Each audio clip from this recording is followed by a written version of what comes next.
This program features live coverage of an African safari and may include animal kills and carcasses. Viewer discretion is advised.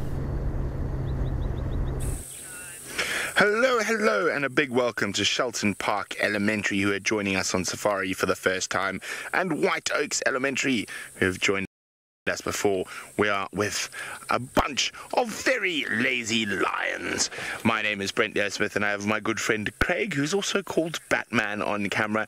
And this pride of lions we are sitting next to is the Nkahuma pride. And don't they look comfortable lying in the shade while they make me sit in the sun because they took all the shade, the naughty lions that they are. So isn't this wonderful to be this close to a big pride of lions? We are less than 6 feet from the closest lion who's sleeping next to us. And we've been very lucky to spend a lot of time with these lions. I've been watching them for nearly 4 years. Isn't that incredible? The incredible Nkahuma pride.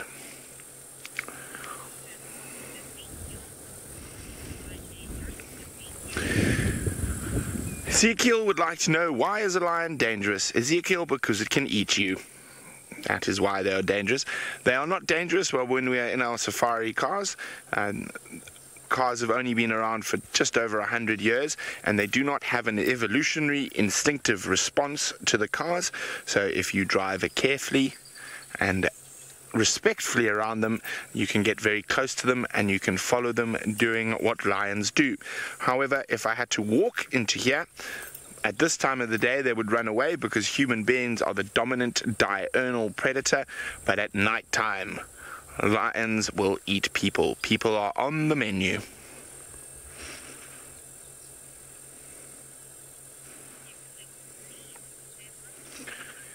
Now, lions eat lots of things because they are lots of different animals, because they are not vegetarians, they are carnivores, meat eaters.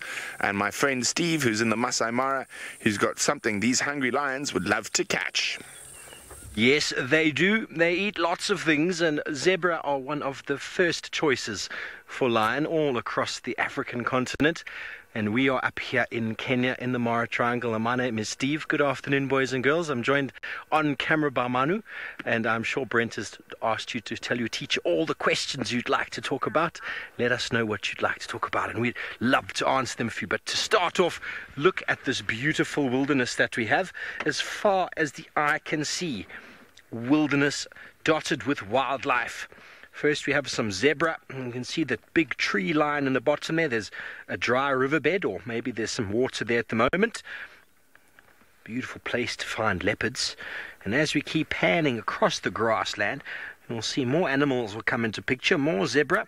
They just there on there. Oh, there's a baboon on the right of the shot. And on the left, in the olive baboon we find up here in Kenya, almost 2,000 miles north from where you have Brent down in South Africa. And there in the background, some Cape buffalo. Look at all the buffalo. London, you want to know what time of day we see the most animals? Well, game drive safaris in Africa normally are between sort of our sunrise and our sunset sort of times. So normally we go out around sunrise in the mornings and then come back sort of around late breakfast time, and then in the afternoon we go out sort of around 3-4 o'clock, and then we get back after sunset about 6-7 o'clock. So that is the game drive sort of time. But the animals are always out here, and it's just when it is very hot in the sunshine, the animals are generally hiding in the shade. But as you can see, loads of animals across the landscape. They're quite enjoying it. It's not a very hot day here today. It's only 85 degrees Fahrenheit, 29 degrees Celsius. Nice. Up here, we're on the equator, so we're kind of in the middle of the African continent. It doesn't get too hot or too cold here, so it's a very good place to spend if you want to find animals. We've been out since lunchtime trying to find some lions, but we haven't had any luck. Brent went out for 10 minutes and he found lions. That's just the way it works, I'm afraid. You can never guarantee anything out here.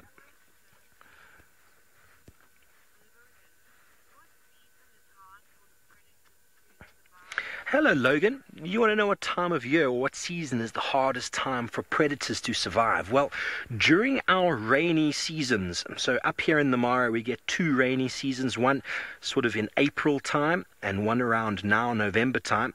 And in South Africa, the rainy season is normally from about November to January, February. That is the time when all the animals do very, very well. There's lots of food, lots of vegetation, and all the baby animals are born. That is when lions and leopards do very, very well, because there's lots to feed on.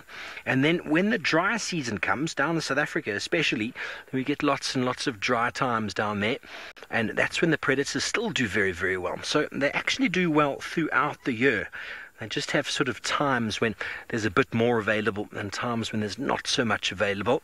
For example, up here in the Masai Mara, we've had the big migration where almost over 1 million wildebeest and zebra have moved into the area and then moved south again. This has been a time when the animals have had plenty to eat, and those wildebeest are moving away. But the lions will still do well. There'll still be buffalo and some wildebeest and some zebra all year round. Lots of things for them to eat. And well, it seems that not only is Brent being lucky this afternoon finding a predator, another good friend of mine, Sydney, down in South Africa, would like to show you a very special cat.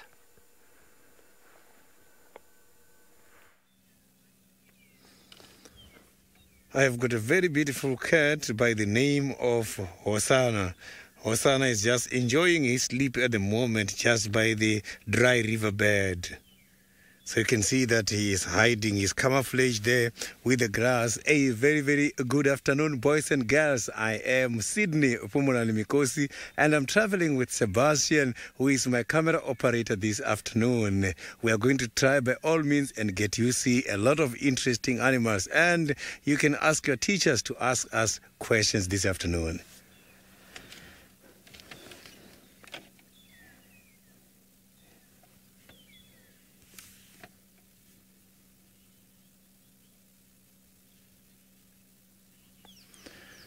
Jaden, this job is not dangerous. It is dangerous if you didn't go and do the right studies or qualifications to handle it. But if you go to do some studies about the animals and learn how they live and how they survive, you are not going to have a problem. These animals and us, there is no problem between us at all. You can see that we are nice and close to this big dangerous cat, but he's not worried at all. Animals, they are very comfortable if you don't approach them very close.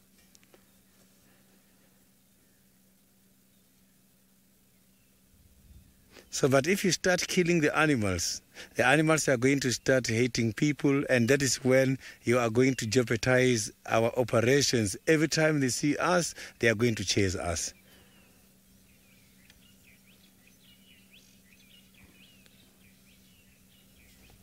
So here where this animal is hiding is a very nice place for the animals who eat grass, the grazers, to come and feed, not knowing that there is a predator hiding, waiting for them. So he's hiding nicely in a hole. Fikio, that is quite a very interesting question. The number of spots on a leopard, there is no exact number of spots on these animals, because these animal spots is like our fingerprints. Each one of them has got its own numbers. So each one of them has got its own individual identity. So, but these spots you are seeing there, they serve a lot of purpose. It's not all about decoration for this animal to look better. These spots are there in order to assist the animal in search of food so that he can be able to match with the surrounding.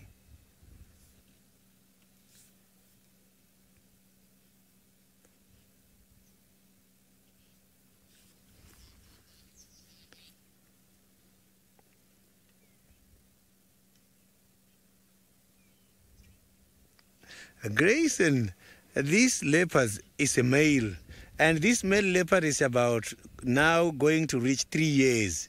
So the leopard, they stay together with the mom. When they get over 2 years towards 3 years, the mom say, now it's time for you to become independent. You are a grown up now. Go and look after yourself at your own. So this leopard, it doesn't have a mom accompanying him at all. So he's just doing everything from his own discretion.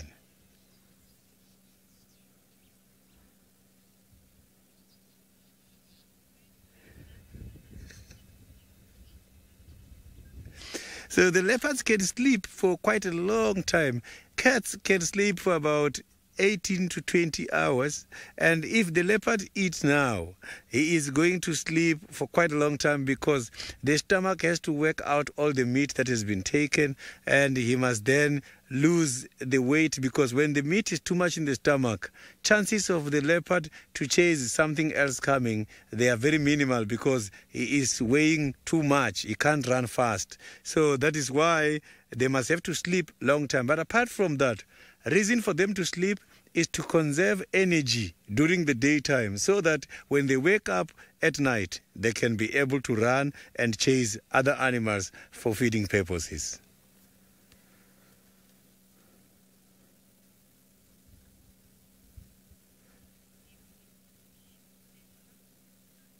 So now let's go to Steve. Steve has got a lovely striped animal. I'm here with a spotted cat. Steve has got a striped zebra. Yes, well, a little young zebra like this one would actually fall prey to an animal like Horsana.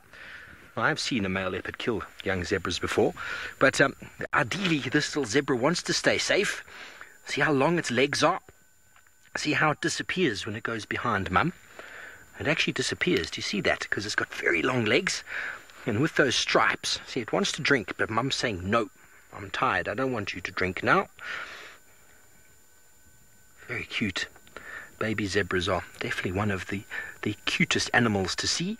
But you see all the stripes, the black and white stripes on the zebra, and their very long legs shows that they just disappear together as a herd. Hello, Marco. You want to know if zebras eat leaves? Well, they'll eat a very small amount of leaves from trees, very small, maybe 5%, but they mainly eat grass. So grass have also got leaves, so we must always try and remember that. We get tree leaves and grass leaves, but eating grass versus trees. Most definitely, zebra eats a very small portion of leaves, definitely in the time when there's not much grass available, but they spend most of their time feeding on grass, just like you can see them now. And obviously that youngster is not interested in grass. It wants a little bit of mum's milk, and maybe she will let it. But it's getting very excited. We love it when these little zebra run around. They've got lots of energy. He's just a little mini version of mum.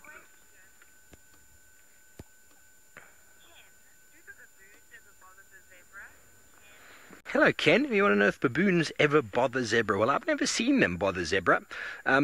Baboons have been known to take other small antelope species. In the road here, if you want to, Manu, there's a bathing zebra. Zebras love to roll in the sand. Have a look. They get very itchy backs, and they love to dust bath. And a lot of people say that they can't go all the way over. There we go. The zebra just showed you that it can. Rubbing its belly. Oh, that was lovely. And now it's going to come off the road. First he's going to stand and look very pretty from the side, wagging his tail.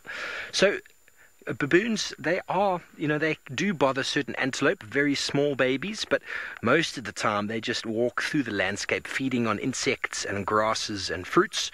And they actually have very similar predators to a lot of these animals, so they've got very good eyesight. So if anything, they benefit these animals, especially when there's leopard and lion around. Baboon will climb up a tree and they'll bark and they'll shout, and all the animals will look at the baboon and be like, okay, cool, I see where your leopard is now. So they're a very good warning system. So what we see out here with all these animals together, including baboon, is a very normal occurrence, very normal sort of thing.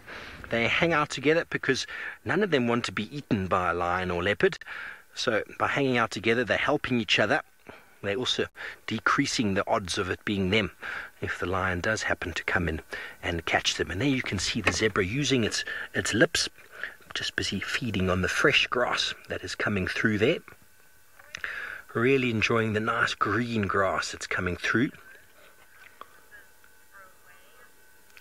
Hello, Leo. You want to know how much a zebra weighs? Well, the zebras get up to about, let me work it out in pounds for you, probably close to about 500 pounds, between 500 and 600 pounds in zebras. We obviously get different species of zebra, but this species here weighs about 500, maybe just over 520 pounds, which is quite heavy, quite a heavy. That little youngster there, he's got lots of energy. I love it. Look how he disappears. You see the belly's the same height as mum. So if a leopard is looking at the herd of zebra, it wouldn't actually see the baby. So we think it's very, very interesting. We think black and white. How do you camouflage in the bush? Oh, she's going to roll now. Let's have a look. Oh, very sandy patch. There we go. How lovely is that? And the youngster's having a look and going, oh, that looks like fun. It wants to join in. Oopsie, out of the way. So these little dirty patches are very important for zebra. Wildebeest often create those patches because of where they like to sit. And it leads to these areas that zebra will then roll in. Oopsie, look how fast it is. You can't catch me. I love baby zebra when they run. How fast is that? Oopsie. He needs to apply the brakes. He's very excited. Very excited. He's only a few months old, so it's full of energy, staying very, very close to mum for safety. You can actually see when zebras are very young, their fur stands up on the back, and it's just to keep them warm because their body is a lot smaller than the adult, so they've got a little bit longer fur. And I'm sure as they get older and they roll in the dust enough times, it eventually becomes shorter. There he goes, breathing very heavily. I wonder, it will probably be breathing a lot heavier if it managed to see a pride of lions, but this time of day, normally, the lions are sleeping in the shade.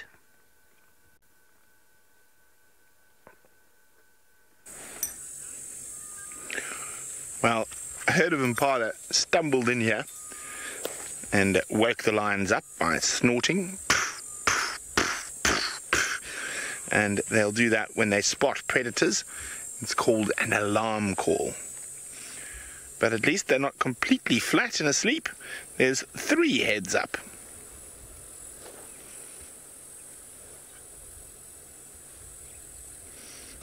Lovely lazy lions. So lions are very lazy. They sleep for about 20 hours a day. Every day. Now, it doesn't mean when they move for 4 hours solidly. They'll move for 20 minutes, sleep for 10 minutes, move for an hour, sleep for 6 hours. It all just depends. Yeah, as impala are boring, I'm going back to sleep.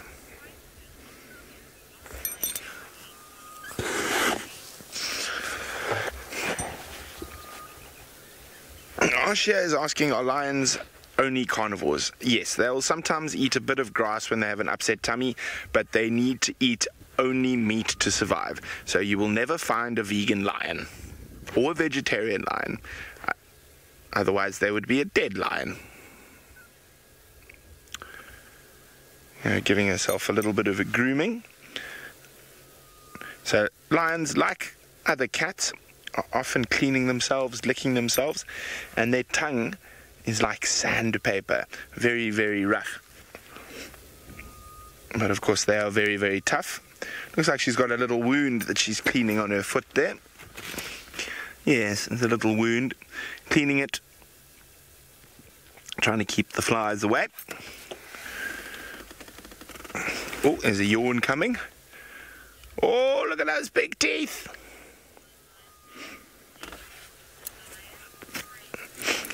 Grayson is wondering why the one lion was resting its leg on the other lion.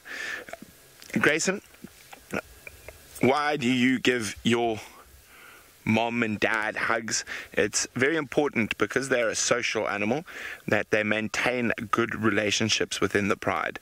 So they like each other, so they will often lie on top of each other, or rest their legs on each other, or sometimes even rest their heads on each other.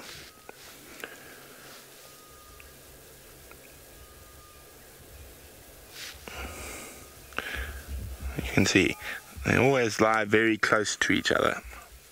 Big prides of lions. It also makes them feel safe when they're with all their friends. Now, prides are often without big males. They'll be related females and their offspring. So brothers, sisters, cousins, aunties, and mommies. The dads will come and go. Oh, Amber's up. That's Amber Eyes, and she's going to go flop down amongst the lions to be close to the rest of her pride. See, just like that. Off, flop. Tired kitty. Now, when it gets cooler in a couple of hours, hopefully they're going to get up and start moving. They might go look for some water to drink. Even though they are not dependent on water, lions can live without drinking water, and they do in the desert areas. But if there is water available, they will drink.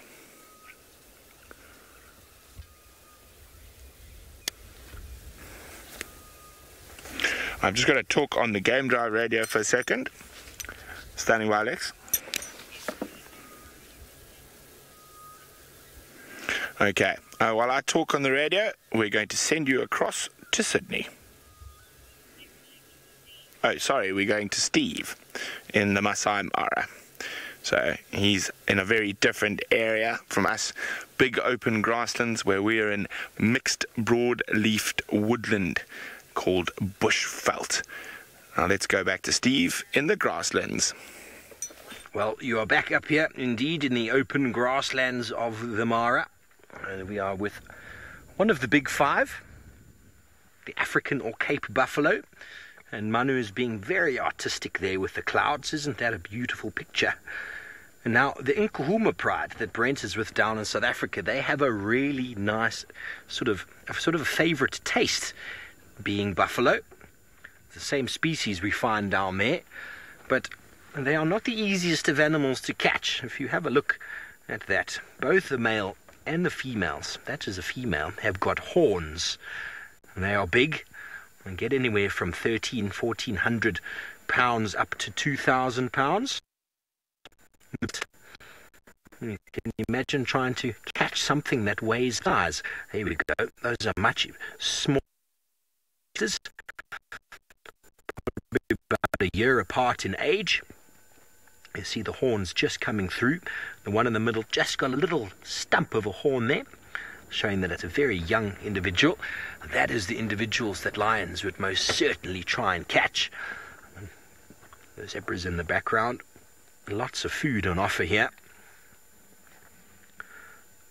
So we look at lions and leopards and we think, oh no, they are killers, they like to take down animals. But what they do really is they will select the weakest individuals out of herds. So they basically take the old and the sick and some of the young out of the herd. So it's a natural sort of selection of the weak, and that allows the herd to constantly get stronger, constantly getting stronger as only the strong ones are able to breed. And the years and years go past with the old and the sick always being picked off and left behind. So they're a very important role in the environment, very, very important role indeed. Some animals produce, or some organisms produce the grasses and the trees. Some of them eat the grasses and the trees, and then someone has to eat the animals that eat the grasses and the trees, and well, that falls down to the lion, leopard and hyena. But a beautiful, beautiful landscape, is it not? Everywhere you look, lots of animals, lots of open spaces, beautiful skies. Hello, Grayson. You want to know why the buffalo's horns are curled? And it's a very good question, actually. I mean, most cattle-like animals in the world have got horns that have some form of curve in them. And what's really interesting to see is when a buffalo actually attacks something on the floor. I've seen a buffalo run up to a lion and pick it up. And it actually is able to, by putting its head down, put the tip of that horn right into the skin of the animal or the lion that it's trying to pick up, and then lift it and throw it back up in the air. Why exactly they need to be curved? It's very hard to say, actually. That's a very good question. Very, very good question. They are because they are, I suppose. There must be a proper reason for it, but they're able to use them very effectively for scooping up animals and anything that's trying to get in their way, because they just turn their head slightly to the side and they just lift, and that hook comes up underneath whatever it is that they're trying to fight. And it is a very effective tool for lifting and for damaging an individual. There you can see another youngster in the foreground, and then two younger females behind. You see, they don't start off curved. They start off as a straight horn, and then slowly, as they get older, the horn slowly starts to curve around. Oh, there's a bird hitching a ride on the back of that buffalo. He's feeding on ticks. Lots and lots of ticks in this grassland. The ticks like to suck the blood of the buffalo, and, well, the oxpecker likes to hang on to the bird, and then he actually cleans him of all the ticks. Gracie, you want to know if buffalo can run? Yes, they can. They can run actually very fast. They can run, let me work it out, about 20 miles an hour. So that's far faster than we can run. There's no way you'll be able to outrun a buffalo if it happened to come for you. The fastest man in the world can only run at about 15 miles an hour. And that is on a track with proper shoes on, physically fit. And they can run not double, but 5-6 miles faster than that. And they weigh almost a metric ton. So you've got no chance. But yes, they do run. And when they run, the buffalo will all move together into a herd. The youngsters will all go into the middle. And that is what also makes it very difficult for lion to catch them. Because once they spot lions, the big males will come out to the outside, sort of forming a protective ring around the herd. And all the babies just somehow disappear in the middle. And when the herd runs, it runs as this huge, massive wall of buffalo. And they run in one direction. And, well, if you get in the way of that, there's absolutely no chance.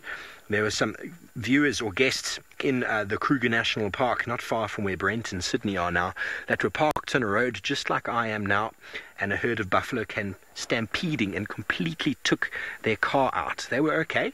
The car wasn't okay, though. I think it was a rental car, so everything good.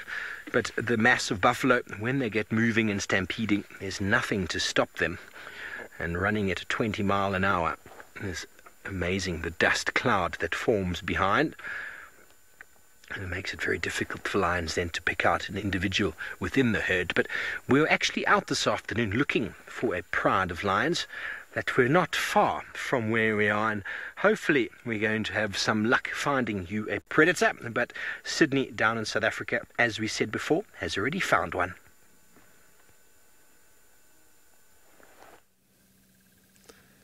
I've got a sleeping predator at the moment, a sleeping animal who is responsible to hunt the other animals for feeding purposes. It's very quiet here where I am because other animals, I'm sure they know that there is a predator around.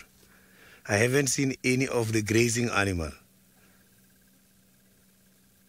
So it looks like this is a fake sleeper.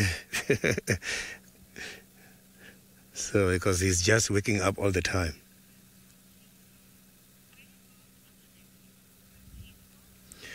Francisco, the leopards, they are not same as the lions. Lions, you will see them in prides. Leopards, mostly, you will see them alone.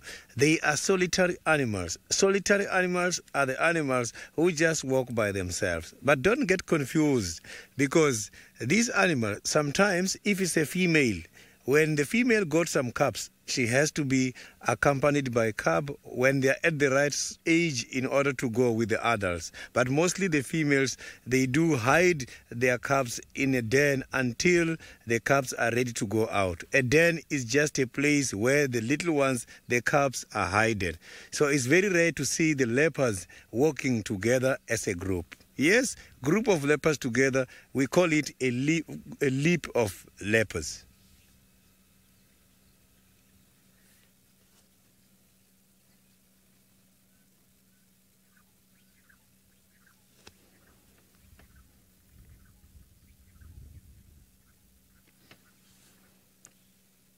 So this leopard you are seeing now,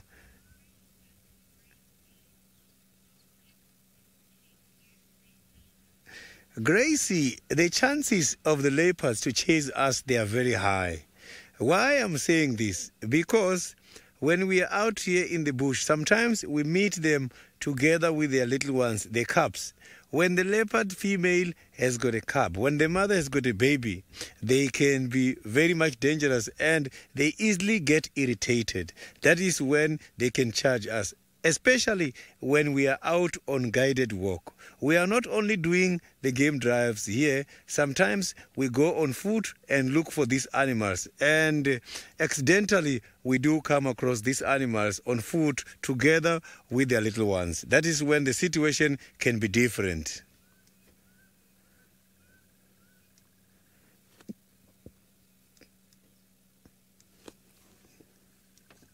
So if you look at the color of that leopard at the back versus the color of the surrounding of the grass, you can see that the grass, when they're dry, they are matching the spot. So it's not going to be easy for the other animals to see him. He was just now trying to scratch against the head. That is what they use. Look at that. We are so lucky to see him standing when the sun is too hot like this. He is now doing a grooming. So grooming is just about cleaning himself or other ones cleaning him. As when he's got a companion, if he's got a female, you will see them sometimes doing the cleaning.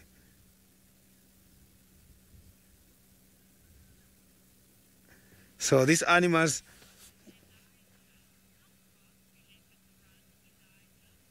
Elijah, these leopards can be able to run over 60 kilometers per hour, but some of the records are showing that they can even reach 90, 94 kilometers per hour, full speed. So it's quite a very fast animal, but it doesn't need that speed for foraging purposes or for hunting purposes.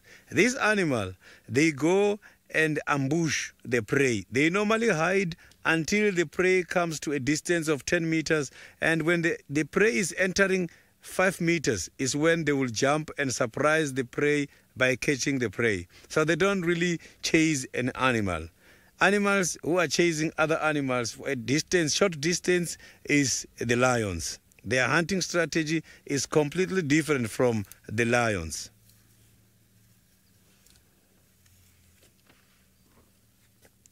Oh, but he didn't. Oh, we've forgotten to call them.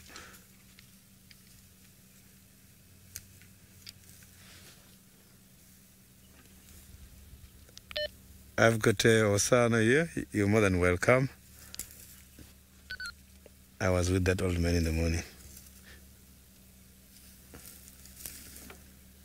What is he doing now?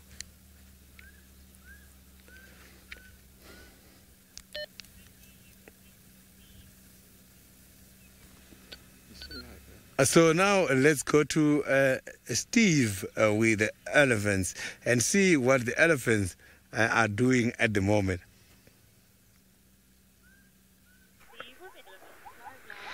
Yes, well, we have found another big animal, the biggest land mammal in the world. I am sure, boys and girls, if you've never seen one before, I'd be very surprised.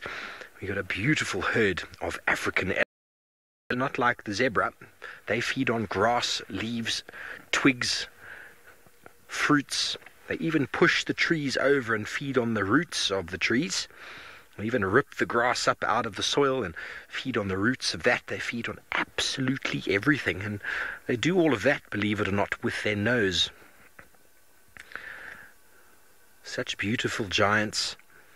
Very long trunk that they use to do everything with it. That's their hand. That's their nose, that's their drinking straw. They tickle each other with that. They caress each other with that. You see that little youngster got a little bit of a gentle touch by that individual. A little baby. It takes a long time to learn how to use the trunk though. You can see the little baby there's just lifting it up and down. They reckon there's 100,000 muscles in there. 100,000, that is a lot. That is a lot of muscles, and well, it takes the youngster about 2 years or so to figure out exactly how to use it. Why do they have such long trunks, though? Hello, Daisy. you want to know why they've got such long trunks? Well, essentially, the elephant was once upon a time a much smaller animal. And as the environment changed, it was quite foresty before, and the climate was a lot more wet, a lot more rain. As the climate changed, the savanna developed, so it sort of opened up, and we got sort of trees, but with open grassland areas. And what that did was provide an enormous amount of food for animals. And so the elephant, that was a much smaller animal, would have been much closer to the ground and able to feed on what they were able to feed on at the time. And slowly but surely, over many millennia, they got bigger. Their legs needed to get bigger to support their body weight and their very big head. They've almost got no neck, and so be able to reach to the ground became very difficult. So what they did is they developed, their nose just got longer and longer and longer, and they're the only animal in the world that's got such a design, and that is just the edge of evolution, really. So they're able to reach up to the tallest trees, reach down to the grass right on the ground, pick up any fruits that have fallen. With their tusks, they can push the trees over with their weight. The tusks can also dig into the tree like a dagger, and with their trunk they can then rip off the bark which they feed on.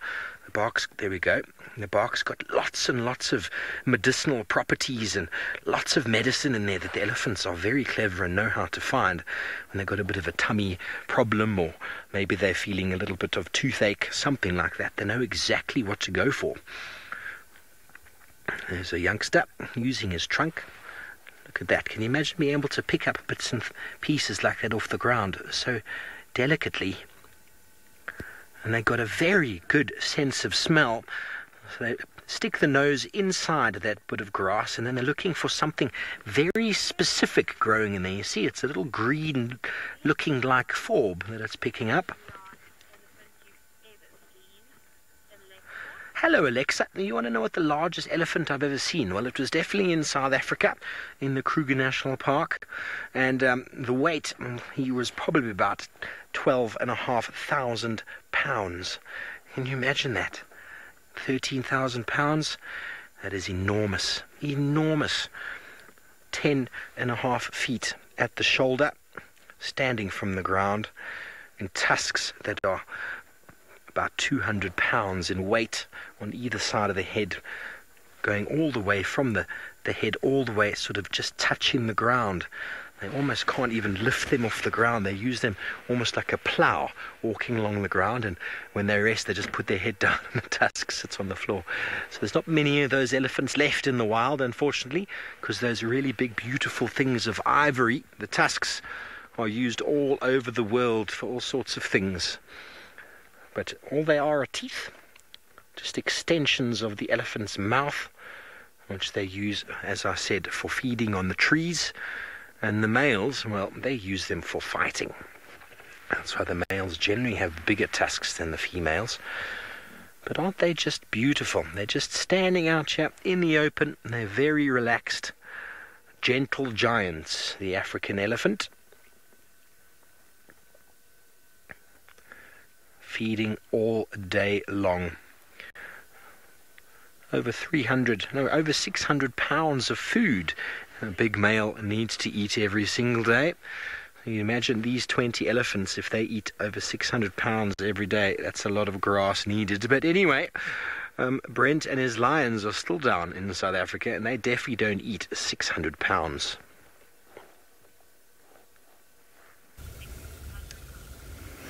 They certainly don't eat that much a day. On average, they probably eat about 7 or 8 kilograms a day, so what's that, about 16, 17 pounds a day. However, they don't eat every day. They normally eat once every couple of days, so they don't need to eat every day to survive. Unlike an elephant who has to eat all the time to survive.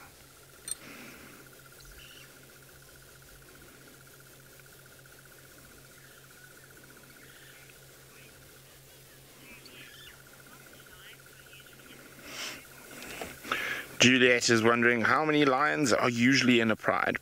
Well, as it depends what area you're in. You can have prides that can go over 40 or 50 lions in a pride, but your average size of a pride is 3 to about 6 adult females in the pride and their offspring, and their babies.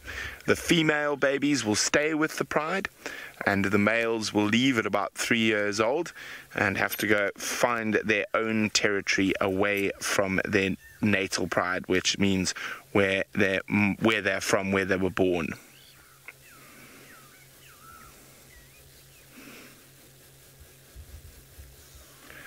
Oh, these are very lazy lions. Look at this one with its mouth open here, Craig.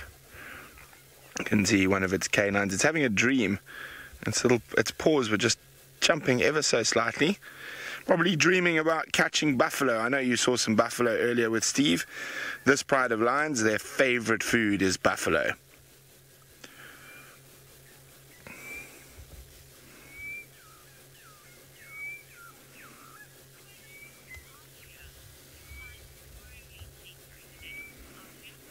Sia's wondering, do lions only sleep during the day? Not at all. They will sleep at night as well, but they are more active at night when it's cooler. But they can sleep at any time, especially if they're full. They will sleep at night as well during the day, but when it's hot, they will definitely sleep more during the day. Now, the main reason for this is that they struggle with thermoregulation, which basically means they struggle to deal with heat. So they have to sleep during the day while it's hot, because if their body temperature rises too much, it can be very dangerous for them.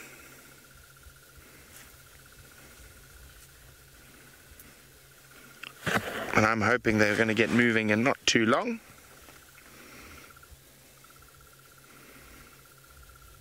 Very sleepy kitties.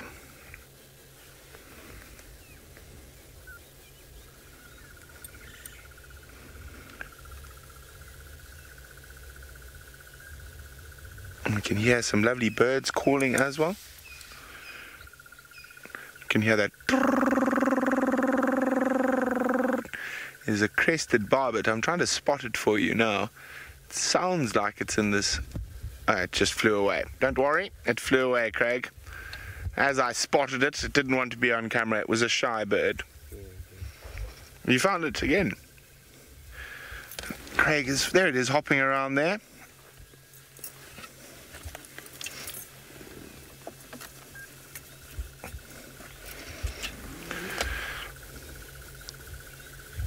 Is that a crested barbet? Or is that another type of bird, Craig? I can't see. The light's not so good. Oh, and it's disappearing, unfortunately. Oh, we just had some roly-poly lions rolling into each other. There we go. Like there she is, resting her feet on the other one.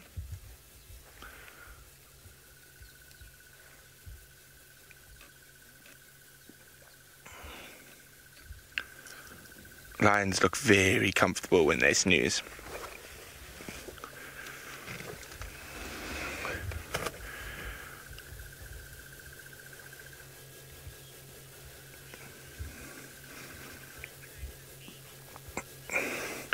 Carson is wondering, are the lions going to have babies? Not anytime soon, Carson. So some of the lions we can see here are actually babies. They are about 2 years old, just over 2 years old. So they only become adults at around 3. So until those lions have become adults, there are not going to be any new babies in this pride. So not for the next while.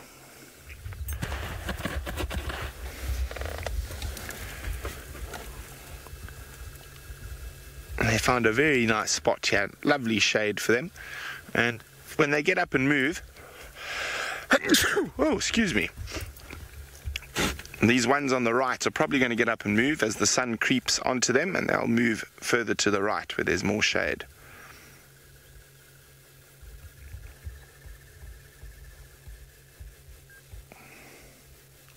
It's a carpet of lions.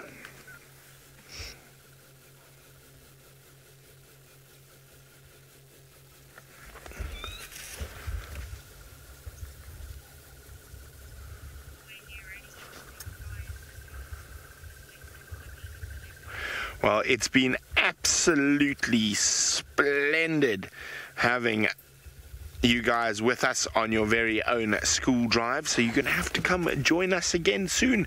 Hopefully the lines will be a bit busier then, but for now, for those of you staying with us, we're going to send you to Sydney and Hosanna.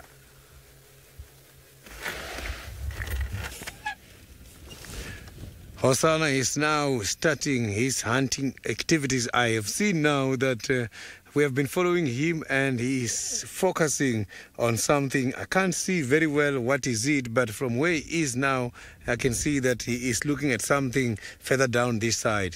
He's right on top of a little mountain. This is a termite mound. So he's using it as an observation post.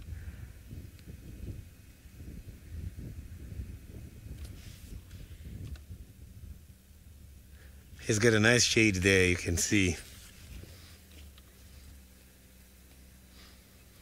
So don't get surprised, I am not alone by the sighting. He is looking at the other vehicle. It's time to get rid of the parasites now. You can see he is scratching the body.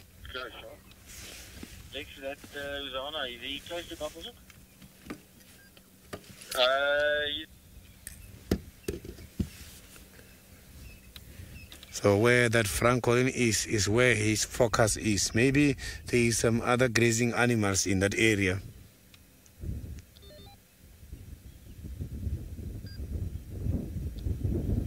He is listening and he is also trying to get the wind direction by all means. You can see he's trying to sniff the air as well.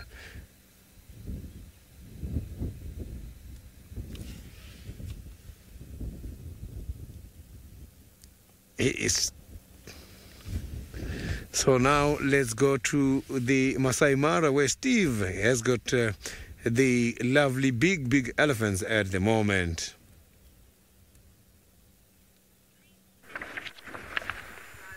Yes, well, we're with another herd of elephants, everybody. Good afternoon. There's a little youngster that's getting all frisky.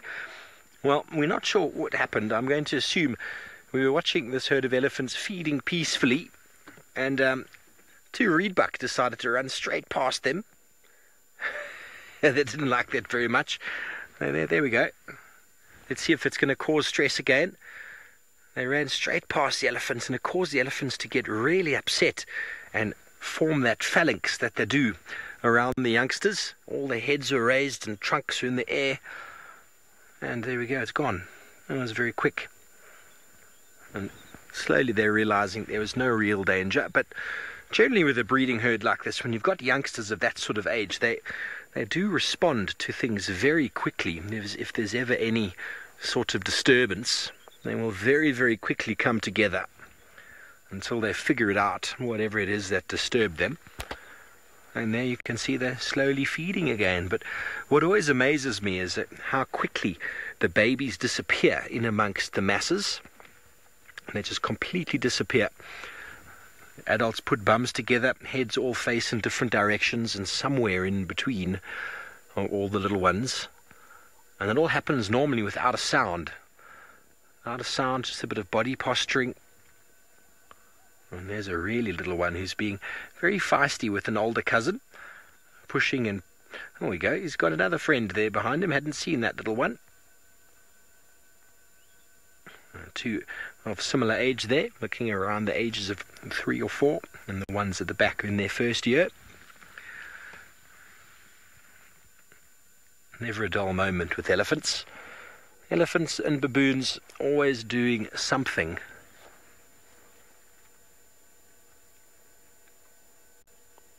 In this case, or in most of the time, it's feeding.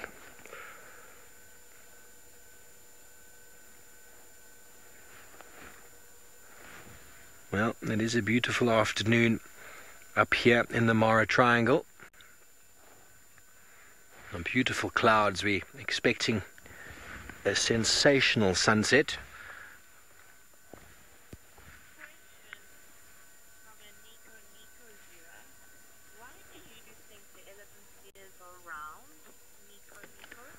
Hello, Niconico. You want to know why elephants' ears are round? Well, they're kind of not round. They're almost in sort of a half moon shape.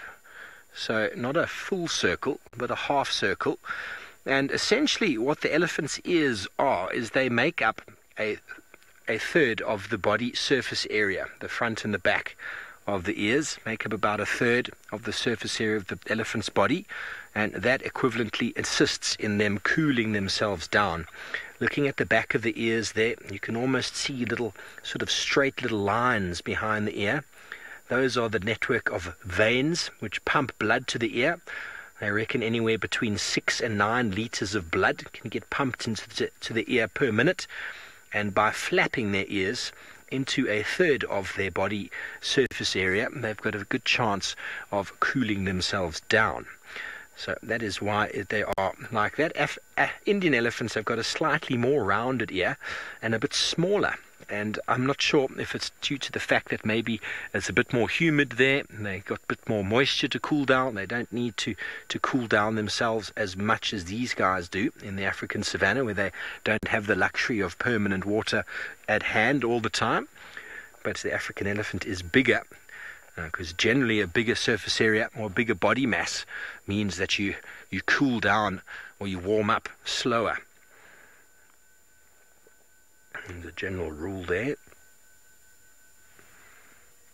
And you'll often see with the little youngsters, when you look at them closely, their ears are plastered to the side of their head because they often can't afford to lose any temperature. But this time of day, the heat of the day is dissipating, but it has still been okay. It's been quite warm, 29 degrees, not too warm, but on average, a good temperature. So you can see the youngsters there also flapping their ears a little bit, and the ears equivalent in size to the adults for the body size, slowly growing with them through their lives. Beautiful little family group here. It's possible that these are two herds together because there's a number of them. 15 in total.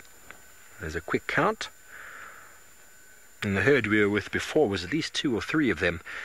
Before we went live, we actually had them doing a whole lot of greeting. It's quite special to see elephants that haven't seen each other in some time. Family members, relatives, distant cousins, and they see each other again, and they come up and they put their heads against each other and they wrap their trunks around each other and they spray their air into the other one's mouth to show exactly where they've been. Well, we're going to be getting onto the move shortly, see if we can find some lions. In the meantime, Sydney's got the little chief on the move.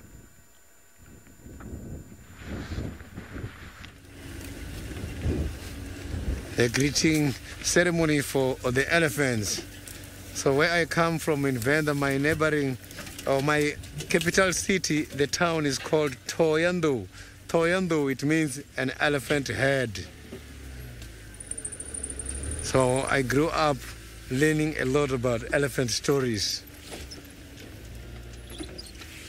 I am still following Hosana, who seems to be hunting at the moment, and I saw there were some impalas right in front of him, but he doesn't want to approach them from this side, so he is now moving much more towards the Buffalo's Hook Dam. So we might be lucky here and see something unexpectedly.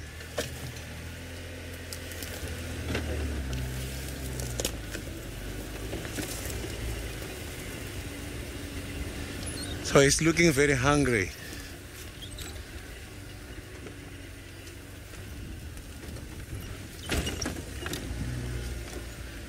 So I didn't copy that question very well. I just went into the artifact hole, so it disturbed me a little bit. Loresta, Hosana didn't have a kill with him. The last time Hosana ate, I saw it was yesterday. He just had a little bit of remains from Tingana's kill. So I think now is the time for him to get something for his own. And I'm glad because he's now up and running early, which is unusual. Normally, Hosana is up and running just by the sunset. But now, he is walking around when the sun is hot like this. He doesn't mind today.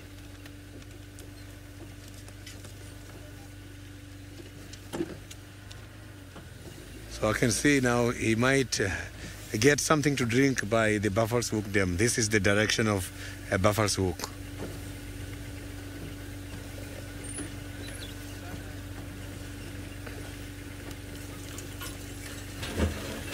But let's hope he gets something. Let's hope he gets something.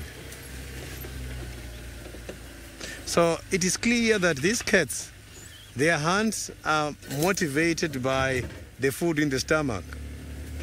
Oh, look now, he's drinking from the porthole. Now he's drinking from the porthole.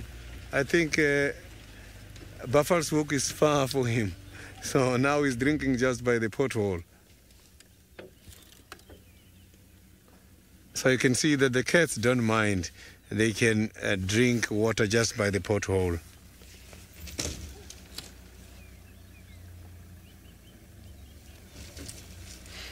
So there is a very strong traditional belief in Venda. If you come and collect the water from where these dangerous animals are drinking and just have a bath from that, it does help protect you against the evil, and it also opens the chances for the good luck when you're going for the important things such as the interviews, and you get respected. And a lot of people, they gain respect from having a bath from the water drunk by these big and dangerous animals.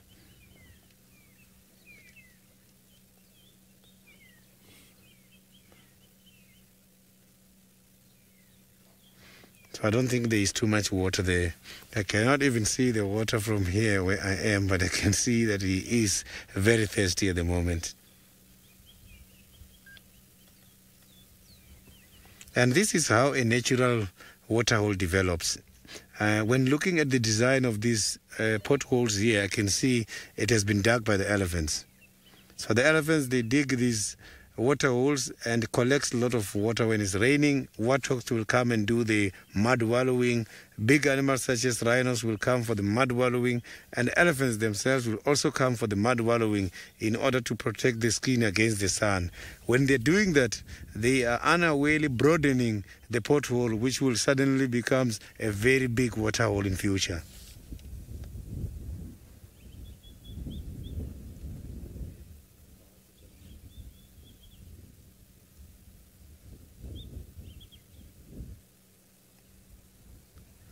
So it's time to carry on now.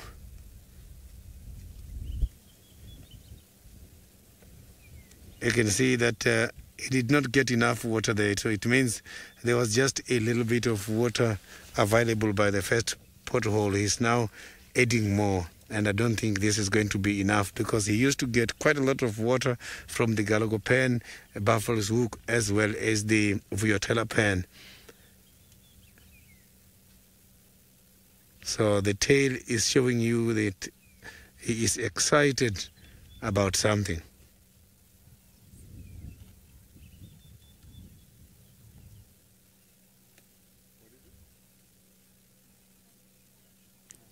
Sally, it's time to hunt now.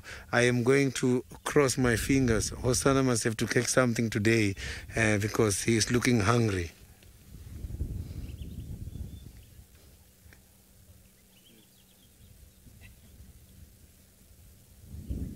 So you can see how the ears are moving and how he's looking that he really wants to see something in front of him.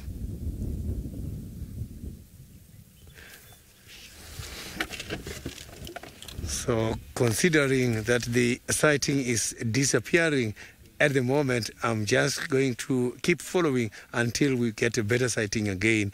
But for now, let's cross over to the Unkuhumas with Brent.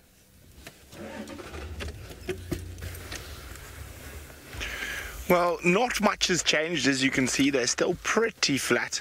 There's the odd little stretch and roll over. There's one stretching there now. Oh, it's all good signs. The amount they've been stretching for this time of the day means there's a good chance they might get moving a little earlier than usual. So, what's the time now? The time now is 5 o'clock. Central African time. So let's see, let's have some guesses. Oh dear, someone has pushed the SOS button on the radio, which is Game Drive radio, which is going off in all of our ears, not stopping. Sorry, give me a second. An emergency alarm. And it's still going. Okay, I'm just going to turn that down. That happens from time to time when people push the wrong button. The new digital radios come in with a SOS function that we turned off on ours because it's right next to the on-off button. But back to the Lions now that I've turned down the emergency. And so I think they might get moving a little bit earlier. I say they're going to get moving in an hour and 15 minutes. Craig, what's your guess? 2 hours. Craig thinks they're going to get moving at the end of the show. And we've got Trishala, the trainee, with us on the back. Well, Trish, what's your guess? I think they're not going to move the whole show. Trish, with her infinite experience with Lions, thinks they're not going to move the whole show. Okay, I'm going to go, hour and 15 to an hour and a half from now they might move. Of course, unless being opportunists, some hapless Inyala or Buffalo, hoping for Buffalo, Waterback, we're not too far away, Impala around might move in, and that might change the situation. But I think 6:15 is a good time for them to start moving. But Craig says 10 minutes before the end. Trishala says after the end of show. Kestrel Socks is with Trish and her infinite experience, so we'll see who is right at the end of this. Now, since the Lions are a flat carpet and we are done with the Kiddywinkles from School Drive, I think it's time to have a quiz. What are we going to quiz you about Lions today?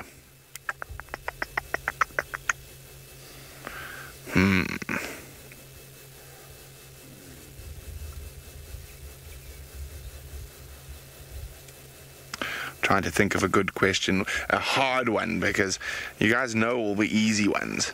So, I mean, last time I asked about a new population of lions being discovered in North Africa, well, just below the Sahara, and you guys immediately got that was in Sudan and Ethiopia. So I think I really need to up the questions here, up the difficulty level.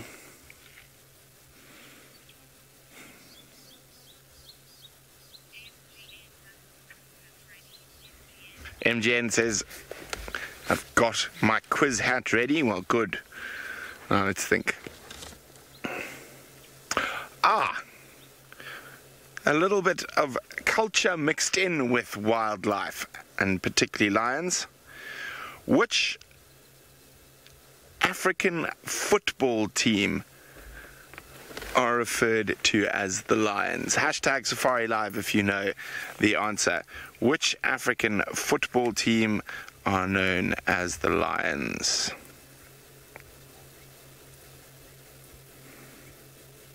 There could be a few. Or could there just be one?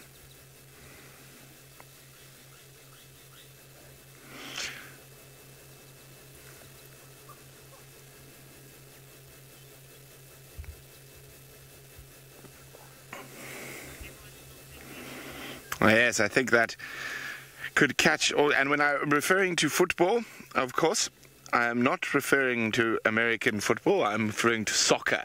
The ball along the ground, no manhandling of players. A very boring game to play, unlike rugby, which is awesome.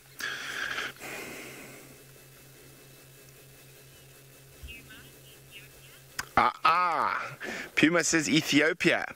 They are not known as the Lions.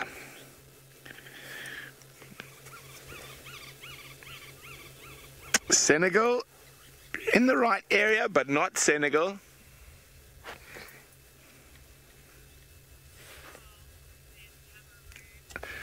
Yes, Charles, well done. It is indeed, oh dear, Cameroon.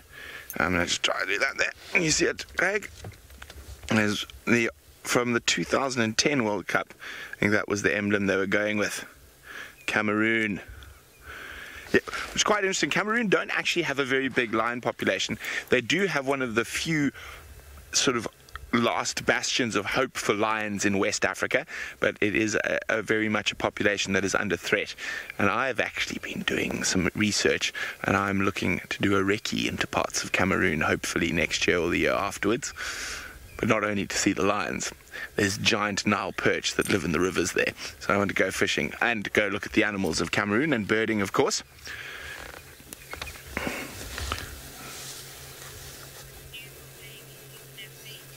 Jamie says it's news to her. No, it's not.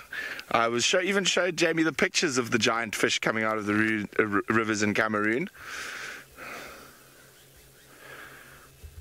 And I'm always planning recce's everywhere. Now, speaking of lions, Steve seems to have caught up. So some little ones that are hopefully a lot more active than our lazy Nkahuma pride, who are lazing about at the moment. We have indeed. We were being stalked a moment ago by this little youngster. Now it's decided to take out its aggression on a piece of grass. We have found the sausage tree pride, folks. We kind of alluded to this area earlier. We've been out since lunchtime. We kind of went all the way. Oh, hang on. What's it going to do? It's going to stalk. Went all the way around, had a look around the Salt Lick area, and then came past this area and thought there's no way they're going to be in the exact same place they were last night. And, well, they're about maybe 10 meters away from where they were last night. We decided let's just come and check this area. Seeing as we followed the buffalo up the mountain and there's no sausage tree pride there. And, well, we decided let's check the last position and then move slowly sort of east and hopefully we'd find them. And, well, here they are. As we arrived, all their heads were up, considering that they've been in the same place since last night, since yesterday anyway. They haven't eaten, which is a good sign for us. I think we might have earlier movement than Brent might. I know that the Nkuhumas generally wait until they're either starving or the temperature is a little bit more suitable. The temperature here is absolutely beautiful. Manu's already got his first jersey layer on. Oh, hang on, there's 2 layers on already. Yeah, he snuck on a second one while I wasn't watching. I'm quite content with the beautiful breeze that's coming across us, blowing the scent of those buffalo straight to the pride. Now we've only just arrived and we've got visual of at least 3 adults and what looked to be the 2, were they the 2 youngest cubs? Manu, I'm not actually even sure. I think they were the 2 sub-adult, the 2 older cubs, meaning 5 to 6 months old, but I'll need to have another look. There's an ear in the grass, so there's a 4th lion. So no doubt there'll be a 5th one somewhere around, or maybe one of the lioness that you didn't see us though, but she was interested in that male yesterday, but he wasn't coming too close. I think purely because there are cubs in the vicinity, he's not very welcome too close, too nearby. One female went near him and did the whole lioness posture, and he kind of barked at her, which was quite strange because earlier in the afternoon someone had said, do male lions ever reject females? And I said no, and he did. So I eat my own words. Sorry about that, I can't remember who asked me, but it appears that male lions do from time to time say no. I saw it last night with my own eyes. It's not something I ever thought would happen. There we go, a sleepy individual. I'm really finding it very hard to identify them at the moment. I know that they're the sausage tree pride because of where we left them and because of those cubs. But, oh, there's a head up. She is very pretty. It's very hard to identify a lioness without any sort of distinguishing marks, cuts in the ear, or any sort of scars on the face.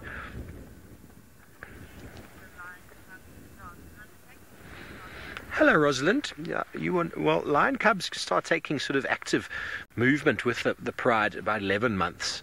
They don't do too well in the form of hunting. They've still got a lot to learn. They're kind of oblivious when they're following mum hunting. They'll see the individuals start stalking, and they just don't seem to know anything about it, and they start jumping on each other and causing all sorts of drama. I've seen that many times in the past, and it's only after many, many unsuccessful hunts that the youngsters suddenly realize that their antics are not getting them any food, that they start hanging back a bit and waiting and watching. But from 11 months or so, they can start actively being involved, but they normally work more as sort of a flushing device. And because any animal seeing a lion of any age, they know it's a lion and they generally react to it. So they can often run in and chase animals away, or chase animals into the waiting arms of the adults. And that's seen only seen beautifully from the likes of the drone view. We saw it a few times in the last TV series, how they would actually fan out. And I know it's things we talk about, but to actually see it happening from the air is really quite special.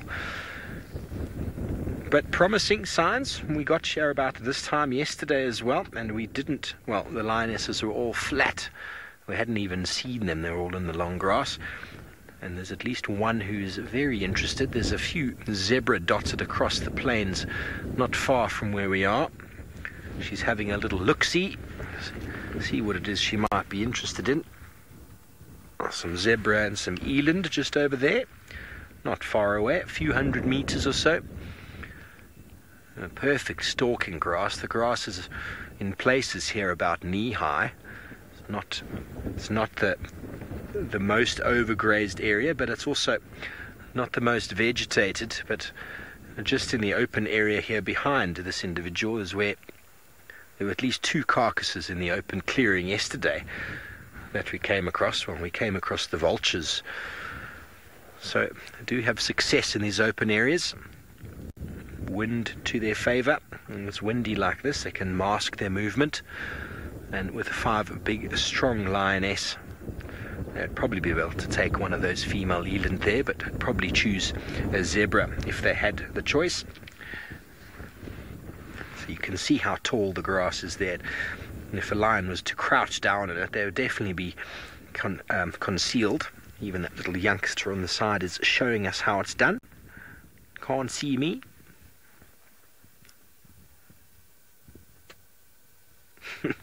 We were very blessed last night to spend so much time with this pride and to see the youngsters playing around and doing their thing. And hopefully we'll get all 4 of them out again shortly. Maybe they are suckling. We'll go closer a bit sooner. Just getting this really nice low angle shot. Manu, always the artiste.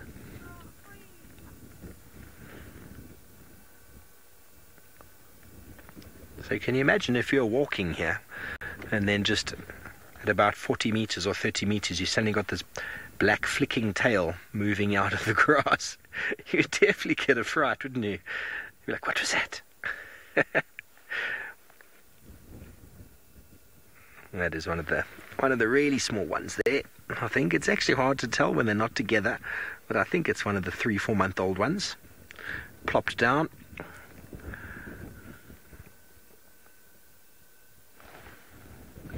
Okay, well, there's not too much action at the moment. I've no doubt, though, in the next hour or so, we should see these individuals getting up and making some form of effort out here for some dinner. But it seems like Sydney has caught up with the little chief. Let's see how his dinner plans are going.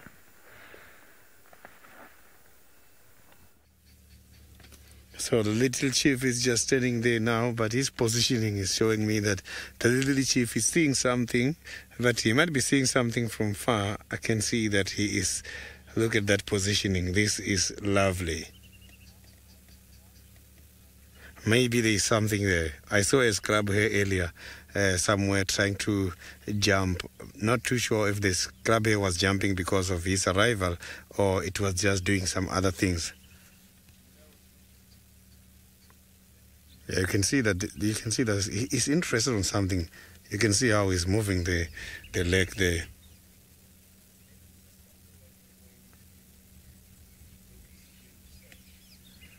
So I can see his focus is right in the drainage.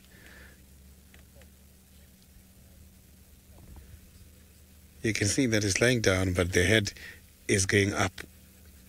He's watching something here.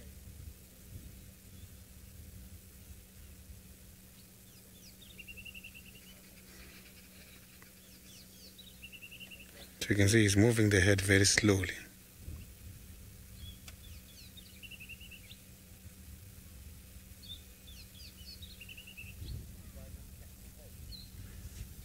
Maybe the scrub hair we saw earlier is the one which is having his attention now.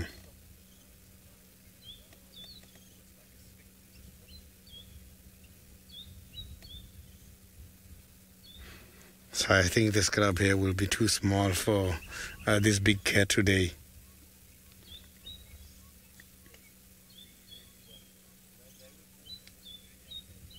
So the scrub hairs can easily confuse these big predators. They can be very fast. They win sometimes, yes, they get caught, but mostly you'll see scrub hairs can easily confuse them. They can go very quick zigzag and confuse these kind of big cats. So now he's not yet in the drainage.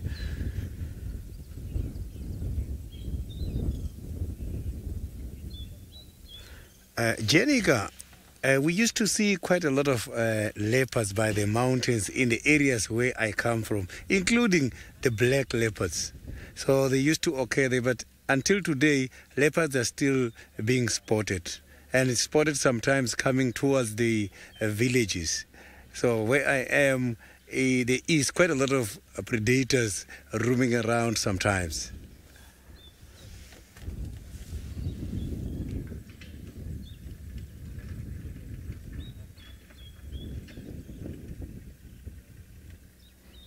So you can see that now he's very much stationary.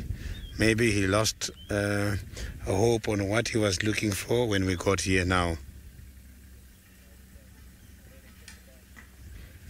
So this cat is getting fat, is growing very fast. You can see he's looking very healthy. He's well fed. So it means the prey animals here, they are on a very good condition.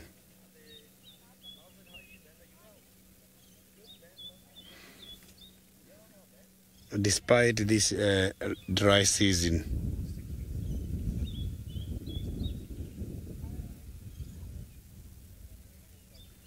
So the bird calling from the tree is making noise to him. He's trying to get information from far by the ears, and the bird is irritating him.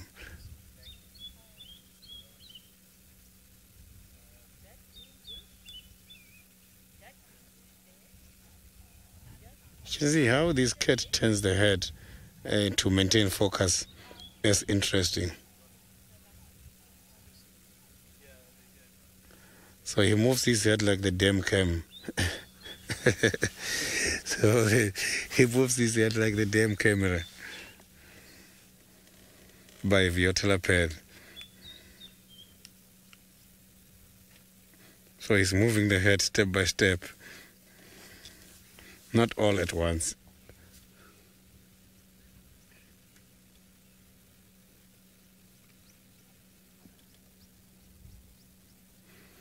So I am still interested to see what got his attention. The thing is, there is a big open space, a dry riverbed between me and him. He's on the other side. I am not close to him at the moment. He's on the other side of the drainage line.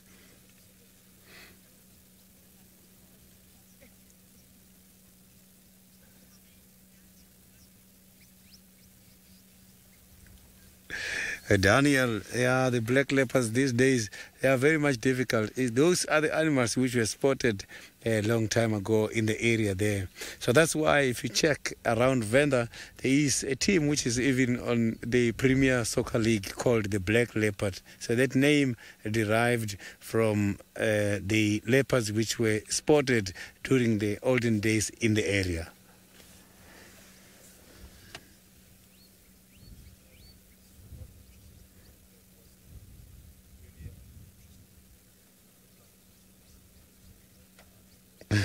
Look at the tail there by the air.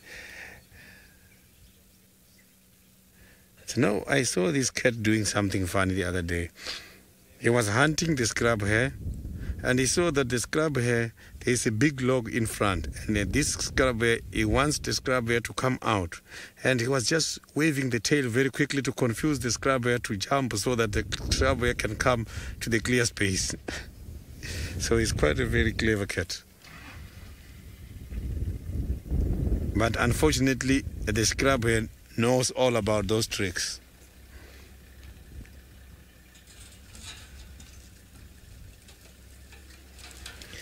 A ginger, that is quite a very lovely question. I come from the chieftaincy. I come from the Krala, whereby everything is coordinated from there.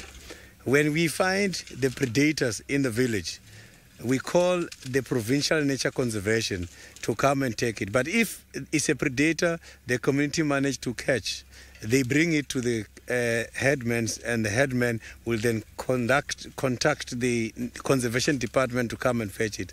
Pythons, I grew up seeing the pythons. They were brought as well. Crocodiles, I saw them brought. Quite a lot of different predators were brought when I grew up. So we don't kill the animals. We normally call the relevant authorities to come and take these dangerous animals.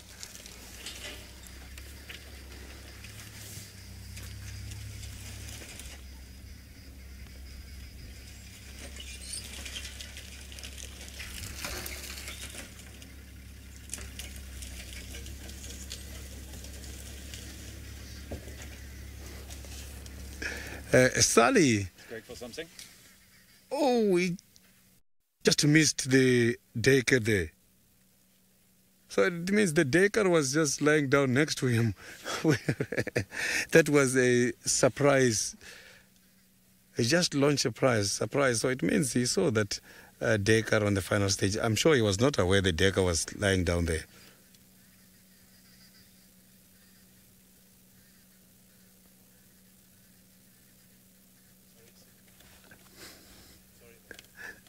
So I didn't even see it happening.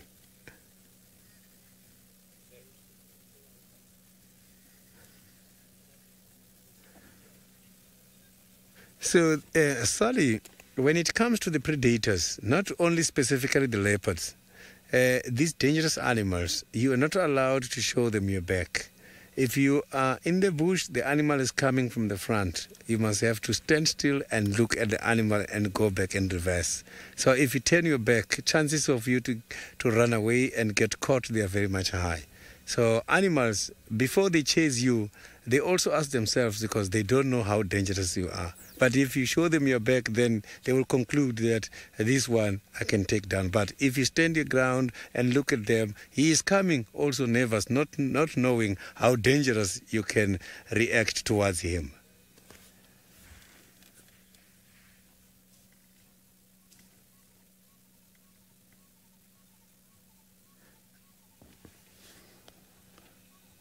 So now let's go back to the Unkuhumas, where Brent is very stationary, having a good sighting. Bless you, man. Well, they're still not quite woken up just yet, but there is a lot more stretching going on. So I think we are on point for my suspected timeline.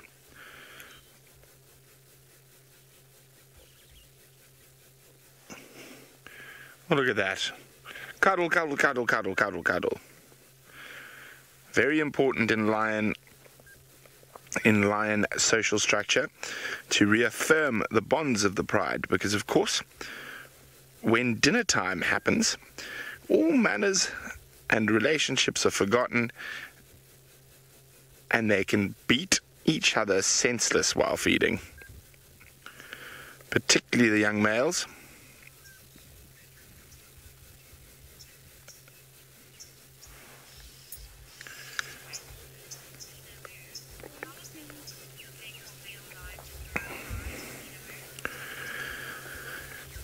Mina Moo would like to know how long will it take for a male lion, like that little Talamati we're looking at the moment, to become dominant over a pride.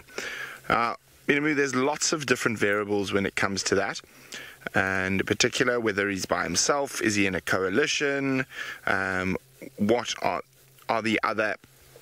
Sorry, just 1 second. I just need to be on the game drive radio if I can find it. Now that the emergency beep beep beep beep beep beep beep beeping has stopped.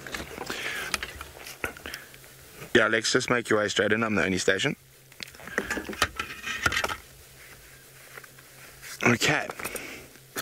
So what I'm saying, so it all depends on various different things, and normally they will take control at a youngest about 4.5, 5 years old, but normally between 4 years and 6 years old, they will start dominating over a pride, and that's only, of course, if they can find some old males to beat up and bully, possibly even kill, to push them off.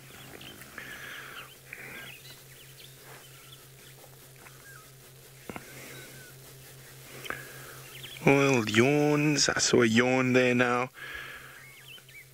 It's looking definitely better. Temperature's starting to drop.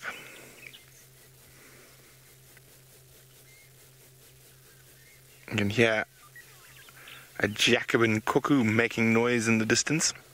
Oh, we got a head up.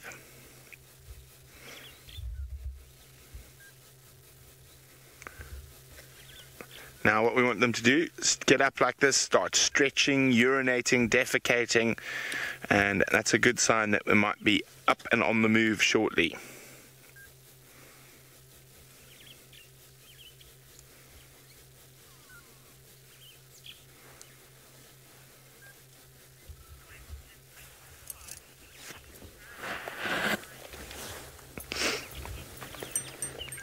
King Quad is wondering where's the lioness with the hip injury.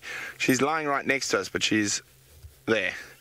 The hip injury is on the other side. She's literally right next to the car. I mean, you can see, there's my hand. So she's got up and moved closer to the car, and she's flopped down that I can't actually see her in my seat. I can only see her when Craig puts the camera there. So she is very, very close to the vehicle. So close, in fact, that I'm not even going to be able to move until she does. Otherwise, I might give her a little fright. It's not uncommon for lions, and particularly in Kuma Pride, to come lie right next to us. We spend so much time with them, and they are so habituated to vehicles being around them. Now, the one thing that I'm quite excited about, speaking of looking at her ears, is listening to the birds that we're going to hear here on the edge of the Mawati as it starts getting cooler. Oh, there we go, in a row. There we go. Give myself a hug. Oh, and then back to sleep. There we go. We've got a lioness over there. She's starting to groom, and as I said, that's a very good sign. And there's a lot more. There's another stretch there. So, how are we doing? Let's have a look at my timeline. About another half an hour. What did I say? 6:15. Yeah, I reckon we're about on mark with all the stretching and yawning and the first bit of grooming. Look at that, see. I'm actually comfortable saying I've probably spent more hours sitting with lions than most people have in the world. I think there's very few people who have spent as many hours as I have sitting next to lions.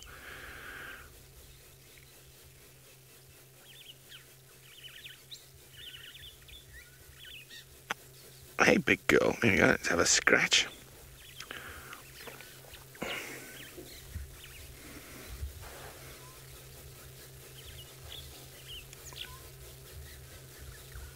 Now, the reason I've chosen to play the patience game with ink almost this evening... Oh, Craig. Black-headed Orioles just landed above us. Very pretty bird. See him? Oh, Batman, you're too slow. Well, he might land, but he's too far now. Oh dear. I mean, what is that? But as I said, this is a good spot for birds now. As the temperature starts getting down, as the light starts sinking low, we're going to hear the evening chorus, and we might even hear the transition from daylight to dark, and the nocturnal birds starting to call as well. Oh, there we go.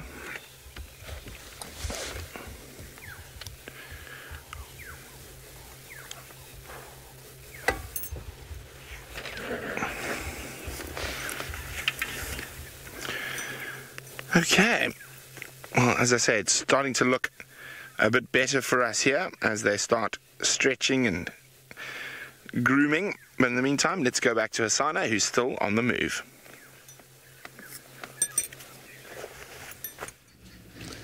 I am now looking for Hosanna. It's now in the middle of the drainage. It's in the middle of the dry riverbed. I can't see him at all. I can just hear birds making a lot of noise here, but he just got disappeared in there after a near miss to the daycare.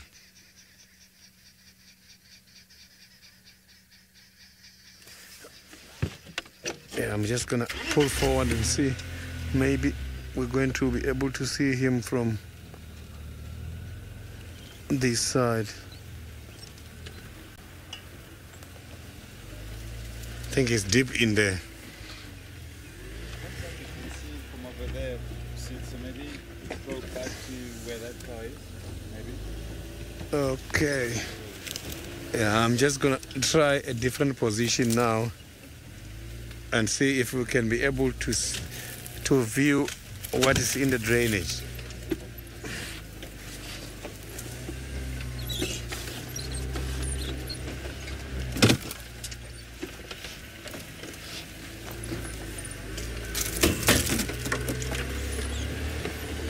So he prefers to walk right deep in the drainage because the drainage helps him. Animals can't see him. And apart from that, he can also relax in there. It's nice and moist by the drainage. It's not that very hot compared to the outside.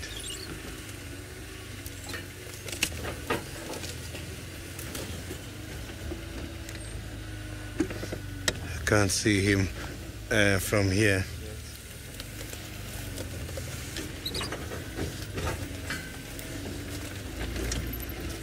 So let me try all these angles until we get a visual.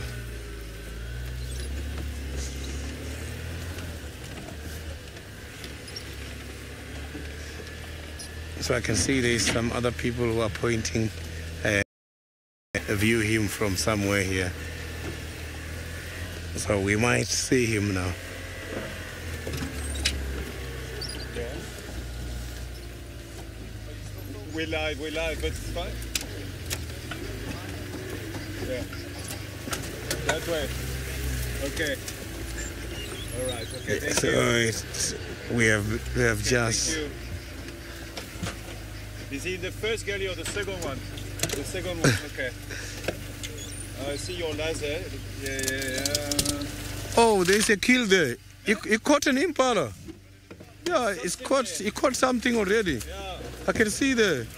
He's got a kill already. He's got a kill in the drainage now. Oh, a very big impala there. So he managed to catch something here in the drainage. Congratulations.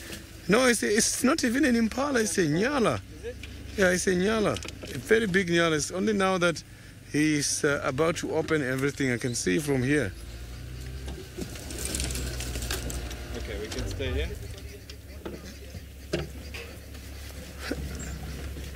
Yeah.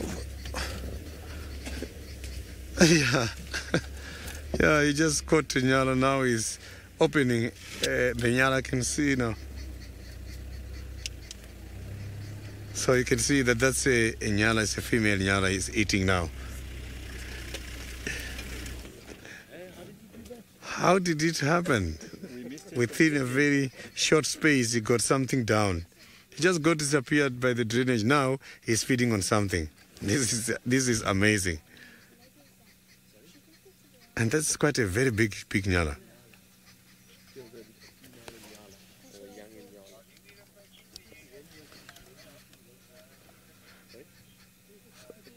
So you can see that this cat has been very hungry. Osana just missed the daycare and now he got a big nyala. So he doesn't have to worry anymore about the maize.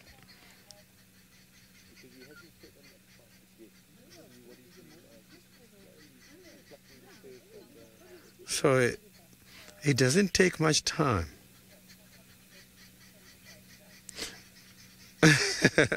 Yeah, Painted Wolf, this is what is called fast food indeed.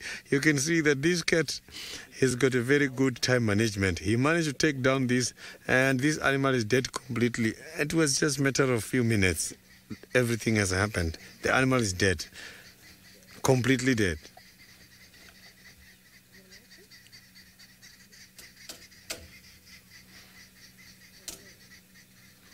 So maybe he's going to drag this up somewhere by one of the trees. It's quite a very big drainage here. Maybe that is why he managed to catch this nyala, because the escape route for the nyala is not there here.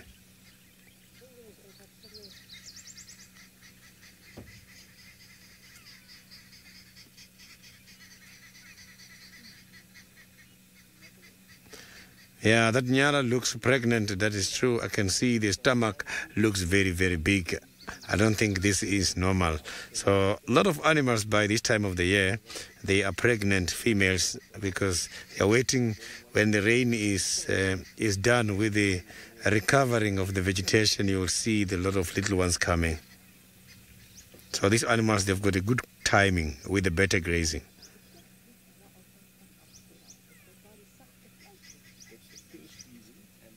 So this animal must have to drag this up into the tree, because otherwise, after such a big job, if those hyenas comes here, he might lose this carcass.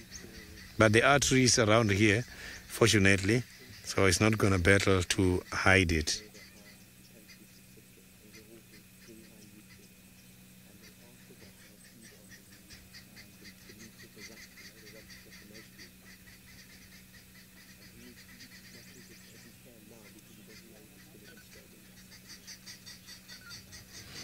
Joy, so you can see, so it means at the back there is where he can easily accessible the internal parts of the stomach, because normally they start by drinking the stomach juice. So he must be now following the stomach juice there. When they're chasing, when they're catching, they lose quite a lot of water. Look, now we've got another visitor. We've got the spotted eagle owl has arrived there as well. Look at that. You can see, you can hear those birds making noise. They are chasing the spotted eagle owl.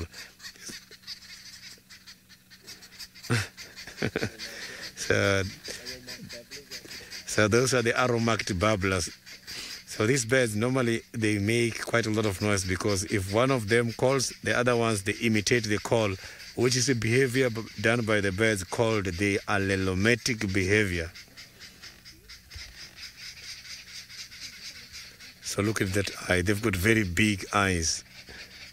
So unfortunately, they cannot play the pupil by the socket. They just have to move the head all the time. You can see they just raise their hairs there to collect a lot of sound.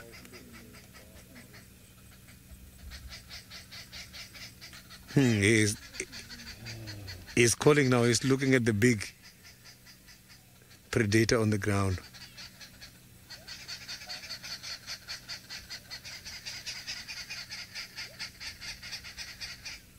Look at that. At least the wind is blowing there. It's opening the space for us to have a better sighting. And this is the spotted eagle owl. So they make the noise such as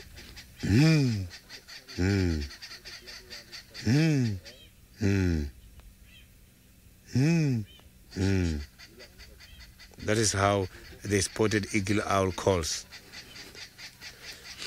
So at home I've got the spotted eagle owls nesting by one of the trees. Miss Nam, the birds won't necessarily inform the hyenas at this stage. I think the opening of the body is what is going to send the information through the air to the hyenas. Hyenas can be able to detect the carcass at a distance of about 5 kilometers. So they are so well gifted. Because of opening the stomach, they will come here. Because when the owl is calling, I just hear the owl is calling again now. Listen to that. The owl is charging here. He's calling against the big cat.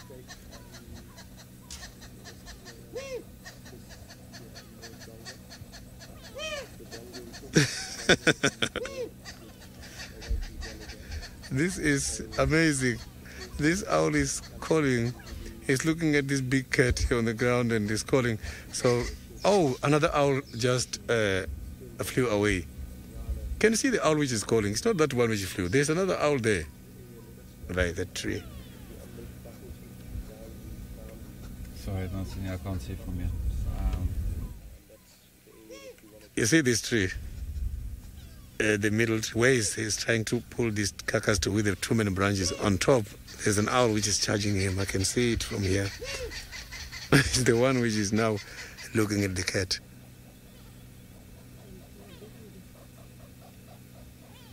So you can see that killing an animal is tiring. So it looks tired.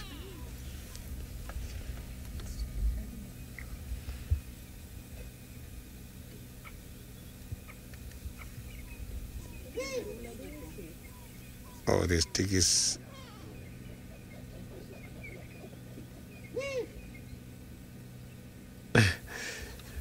It looks like he's playing with the kill. You can see that owl jump down there. Oh, he's snoring at the owl. Yeah, he's now starting to be irritated from the owl. And that owl just came down a little bit. It's much lower and is charging.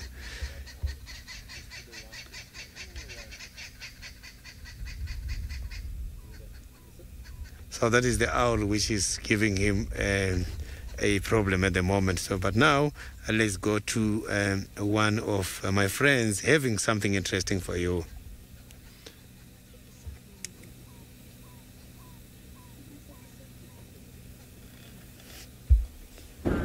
Well, you are back with us, folks, just in time. The two youngest members of the Sausage Pride are having a bit of a drink, and the other lioness are up.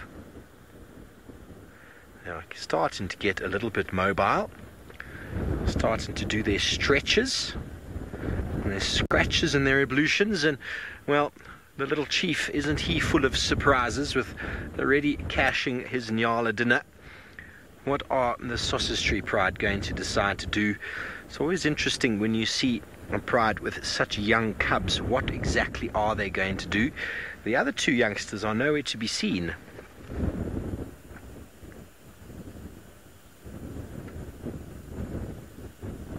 Oh, that was hard work. That was hard work. We're just getting excited, thinking that they're going to get up, and here comes the queen herself, Kinky Tail. Very easy to identify with that kink in her tail, and I just wish that one of the others had a funny right ear so that they would be easy to identify.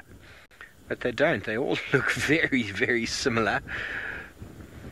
Obviously, the two youngest are following have got fresh suckle marks, which make it quite easy to sort of identify. And you might notice the color.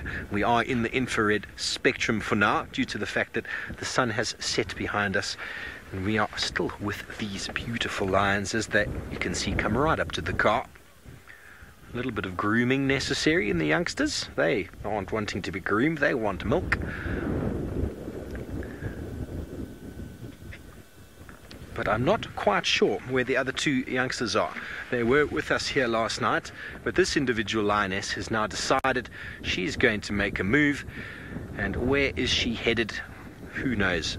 She's heading in the direction of sort of between the zebra and eland that we saw before, and the buffalo are much more to the left of screen. So she's probably going to start picking up on some smells and some signs, and then make her decision from there, as the other lionesses sit back and wait and watch her movements. They are going to get up shortly, I am sure. Right now, there we go. Oh, and off she goes again. Tails are flicking. They're very excited. They will be getting up very soon.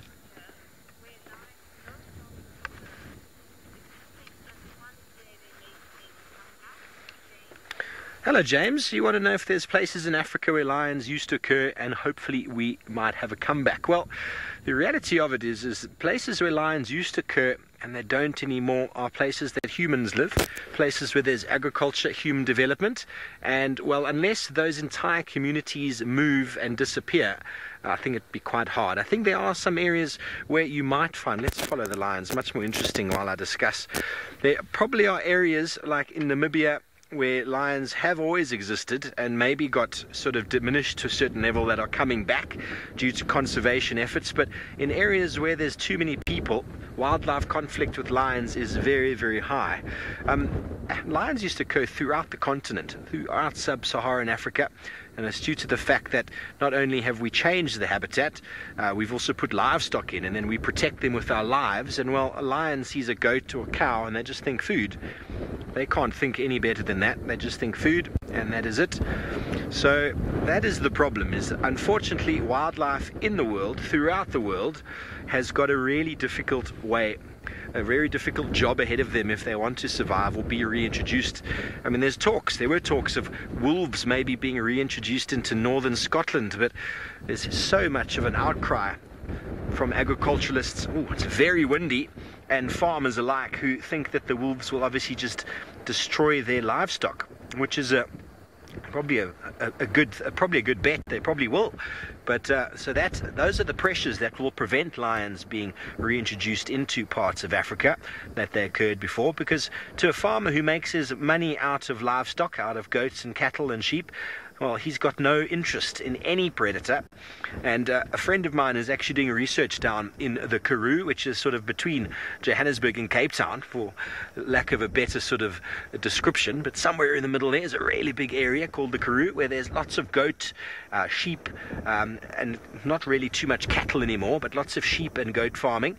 And my friend did research on leopards, Cape leopard in fact, and they're looking at predator-friendly control. They're looking at bringing back in the herders, having certain sized animals that move through the not sized groups of animals, being sheep and cows, that are moving through the area and are busy sort of churning up the soil, depositing dung, and at the same time sort of doing what the migration naturally would do, and then not visiting those areas again. So the herders are there to protect the animals and to check them for diseases and any issues they might be having. And in 2 years, the project hasn't lost a single animal. So it's going back to the original sort of herder philosophy of people moving through the landscape with their animals, moving with the rains, looking after their animals, keeping the predators at bay. And that's generally what does keep predators away from livestock, is the presence of humans.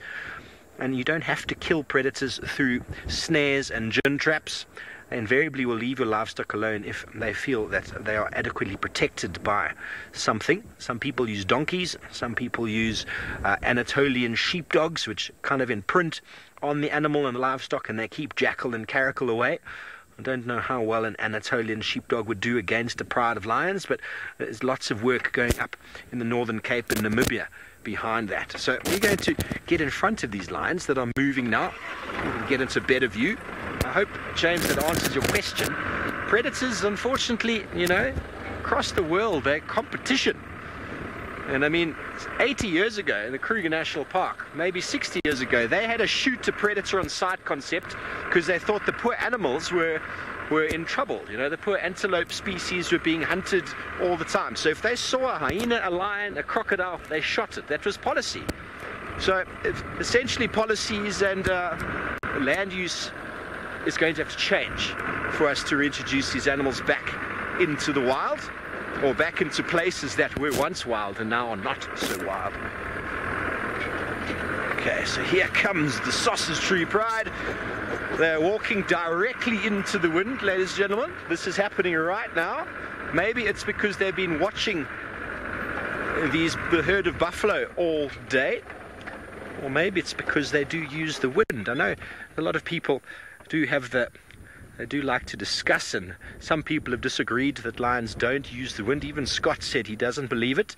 But I, on many occasions, have witnessed exactly what I'm seeing now. The wind is blowing sort of across the lions, and they're moving across it to pick up on the scent of anything. And then once they pick up on that smell, they'll turn perpendicular, as it were, towards wherever it is that they're picking up on that scent. But also, from the distance, they've probably been spying. Oh, there's the little ones. Here they come through the long grass.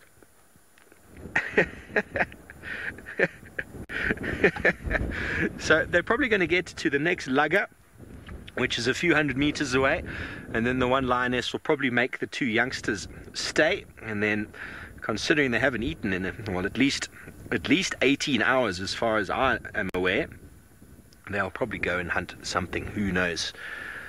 Who knows? Remember, this is 100% live, folks. We'd love to hear from you. Send your questions and comments, #SafariLive, or jump in on the YouTube stream. Remember, I'm with lions, so talk about lions if you would like to have your questions answered, and specifically the sausage tree pride. And if you want to talk to Brent about the Unkelhummers, well, you know exactly how to do that, and let's go back down to them. I think they're finally waking up.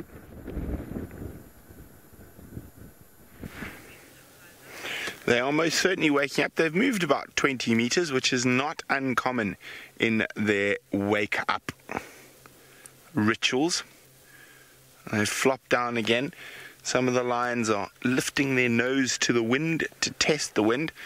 Now, I definitely believe that lions will, when it comes to certain animals, especially like buffalo, will sniff and find possible prey. But when they hunt, I don't believe they use the wind. I think they are so visually driven. They have to see it to hunt, and I've seen them hunt with the wrong wind many, many times. I think the instinct, once they've seen that movement, to take over is too great. If they get the wind in their favor, I think good for them, and they've probably got a better chance at success, slightly. But I don't think they actively go out to try work against the wind, unless they've picked up the smell of something in the wind, particularly in this area, herds of buffalo. I also think the hearing plays a big part when it comes to those big herds of buffalo.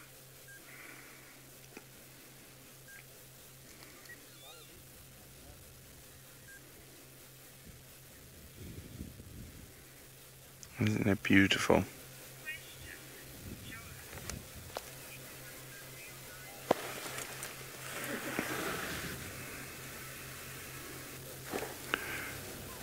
I just took my earpiece out for a second to listen to something. Megs, what was that question from Joe?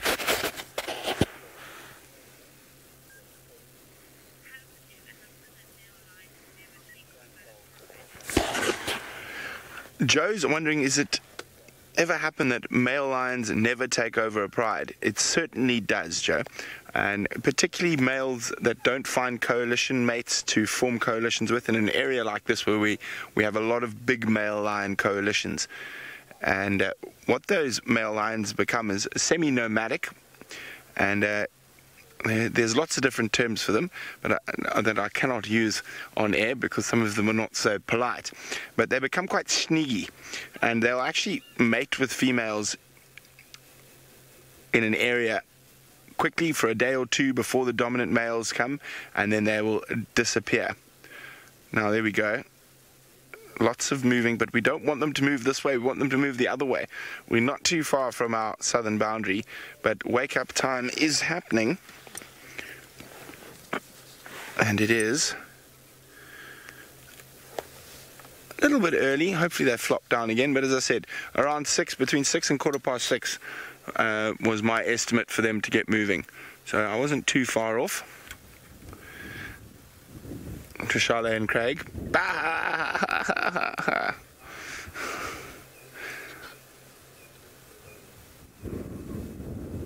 As I said, they're not quite ready to get full on moving yet. And these two lionesses definitely looking south. We want some buffalo to make some noise to the north of them. I might go look for a drink, and hopefully for their sake there's a little bit of a puddle left in Twin Dams.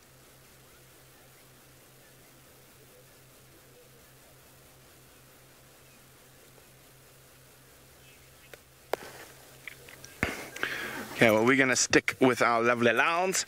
In the meantime, let's go across to Hasana, who I think has been very lucky and found those inyala that are dying at the end of the dry season.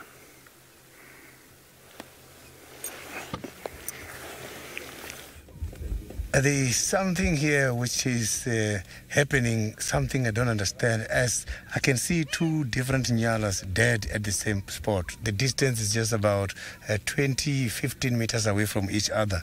Now I can see that this cat, Hosana, is busy getting hold of the baby from the stomach. Is now eating the baby which was supposed to come during this rainy season, shortly after the rainy season. So you can see there, maybe it's done already now with the baby.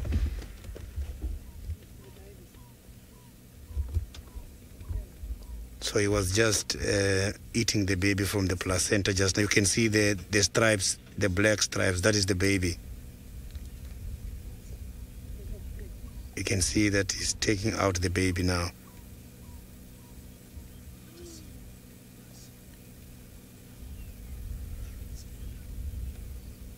So you can see this baby was just about to come out. So you can see this baby is old already. You can even see the foot structures there.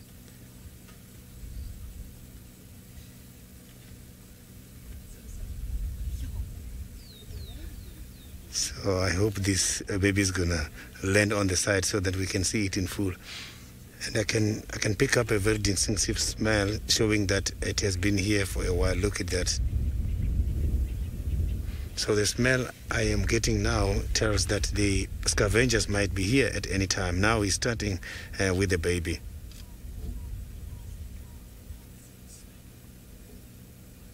So what he was eating now is the placenta.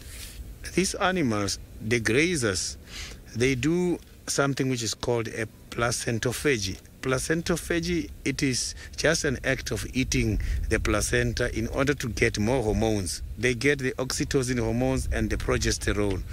By eating the placenta, it helps them in order to kickstart the lactation process. The milk can start to come out, and also to activate the mammary glands or the teats for the little ones to get the milk. The grazers or herbivores, they are cannibalists. They also do something called a self-cannibalism. It's also called an auto-cannibalism. So eating their own placenta is part of cannibalism.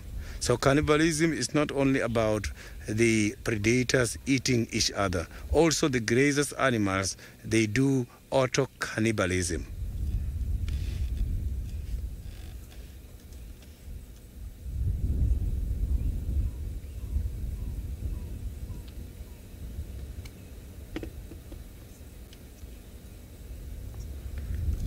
Now the thing is, by the end of the dry season, normally shortly after the first rains, like we have just received the rain 2 days ago, this is what happens. These animals, they were feeding on quite a lot of vegetation which has got a low nutritional value. The vegetation, mostly during the dry season, hide the nutrients by the roots under the ground. And when the vegetation is starting to recover now, it recovers with quite a lot of tannin. The voltage of the poison chemicals trees are using to protect themselves are very high, which makes the animals to battle to fight against those kind of chemicals, and they die a lot as a result of cold as well. And some, they get excited and eat more than expected when the vegetation is back. Some, they experience what is called bloat. Bloat is when they eat more than expected and block their own esophagus and then battle to breathe and get suffocated.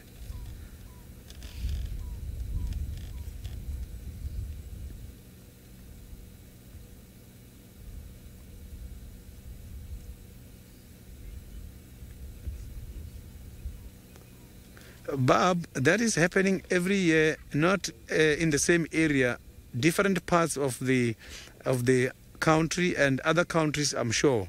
After the dry season, this is what happens. But not a lot of animals dies. Yes, we do lose a lot, but not a lot of animals. This is when nature is taking its course. It's not as a result of the poisoning or the human interference. It's nature.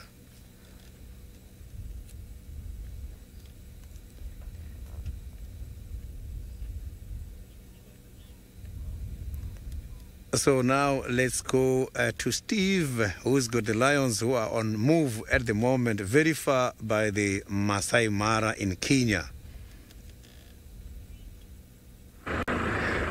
They are on the move.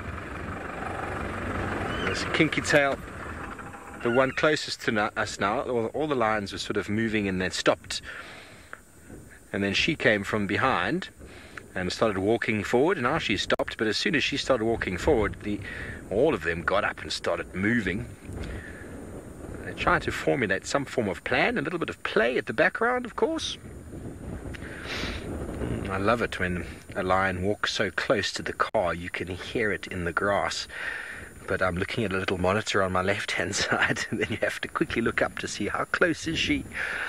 We're not that close, but close enough. Okay, another little bit of a stretch. I'm going to keep with them. 2 cubs are moving with them there, though, so I don't know how long they're going to keep the cubs with, but let's just go with and see. Maybe we'll be able to find them again tomorrow. Remember, folks, we're driving in pitch blackness here. We're just using the infrared to be able to see, and every now and again I'll put my lights on.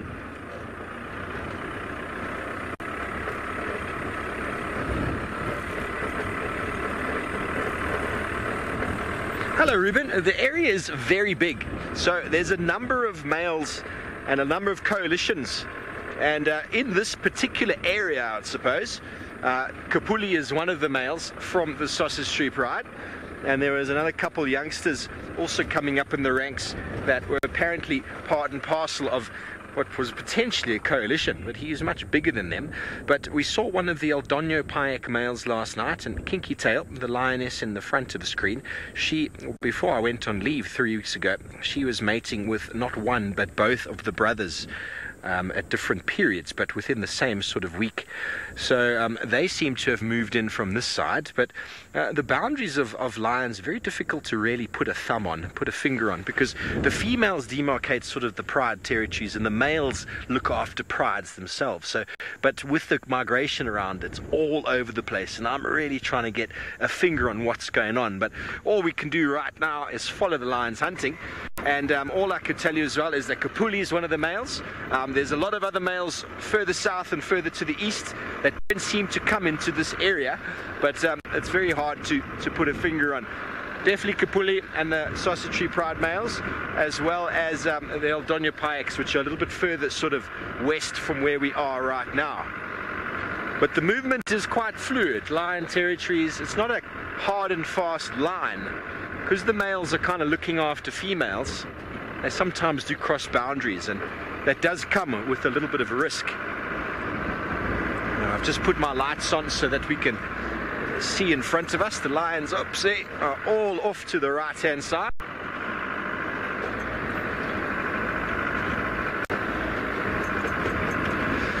Amenamu, not that I'm aware of. Before I went on leave 3 weeks ago, there was a pin dropped not far from one of the crossings close to Serena, and Scar was pictured there. He was pinned and dropped there, and I never got to see him. I went to try and find him, and I didn't get to see him, but he was around 3 weeks ago. Manu, have you heard of Scarface in the last few weeks? Oh, okay, they're moving over here, eh? They're moving. Got a little bit of a step. Let me try and get in front of them here and just turn and see. It's very windy, folks. It's very, very windy. Just going to duck down and you'll be able to see the lions moving in front of us. They're moving with some purpose right now, and that's one of the things, that lions will walk like that and give absolutely no sort of thought to youngsters that are following. If the youngsters aren't strong enough to follow, well, they get left behind. I know it sounds bad, but if you want to make it in lion society, you need to be able to keep up. And that's why cubs generally get left behind. Years ago, I watched a pride that had 9 cubs, all about the same age, and we watched them abandon one.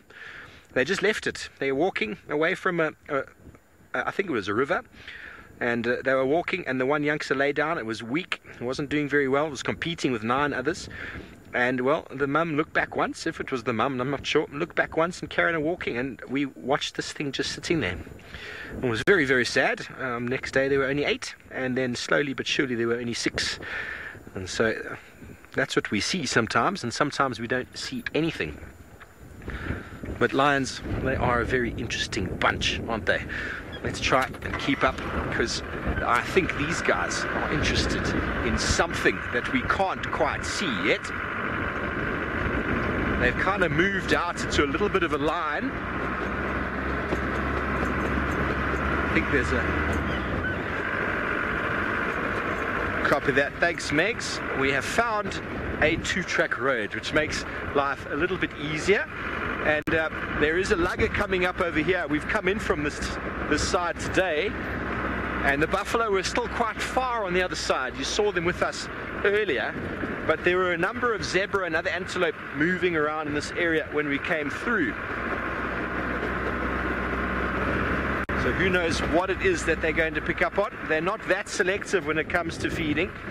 Anything that jumps in their way will fall victim. Here they come. Cubs doing their best to keep up.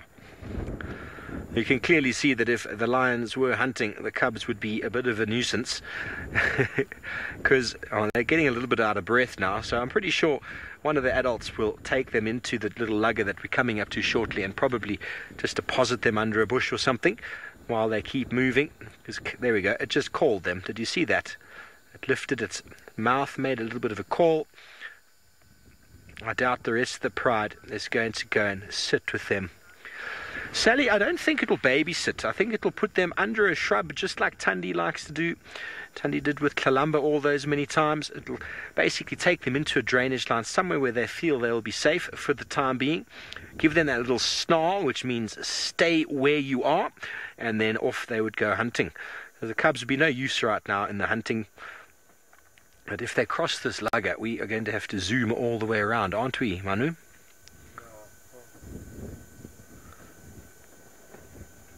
There we go, those are some tired little cubbies now. Okay, well, we're going to try and get into a better position and see exactly where these lions are headed to. But Hosana, who already has his dinner, I think he's playing with his food.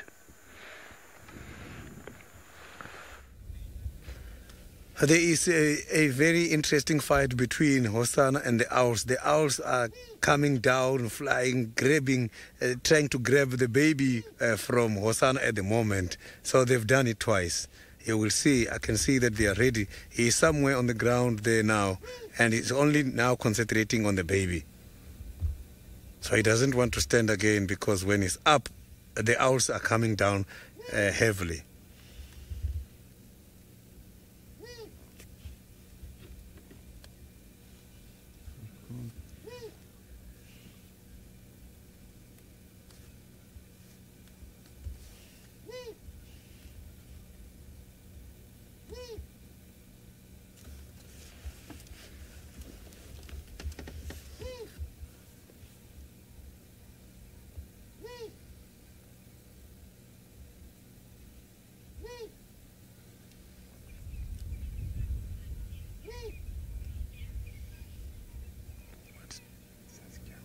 Saskia?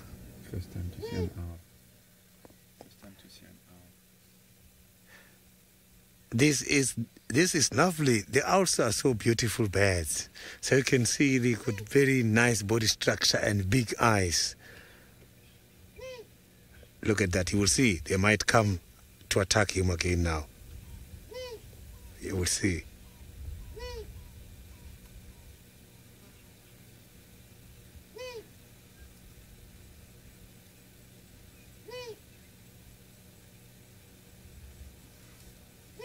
So you can see that it's not worried about the big body of the carcass. He's just eating the baby now.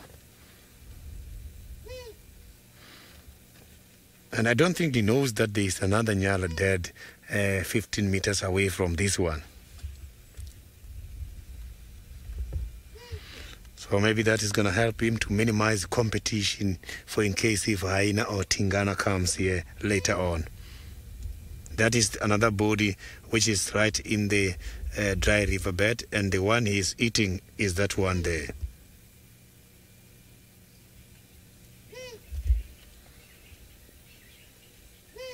Look at that. He might get an attack. You can see now they want to attack him.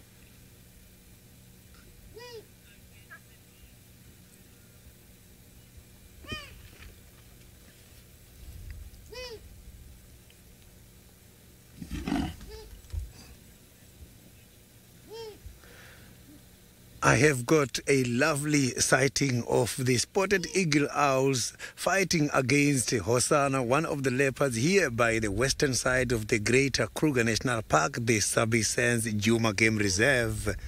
I am Sydney Fumulani Mikosi, and for in case if you need my attention, you can follow us on Twitter, #SafariLive. I've got a very lovely action happening at the moment. So this leopard has just got something to eat, and as he's eating, the spotted eagle owls, they are attacking him. It looks like here where we are, there is a nest for these owls here because they are being vocal against him and they don't want to see him standing. This is something I'm seeing for the first time. The leopards attacked by the birds, such as the owls. It's two of them. So this leopard is now hiding somewhere behind the trees. So the kill is not very far. You can see it's right there.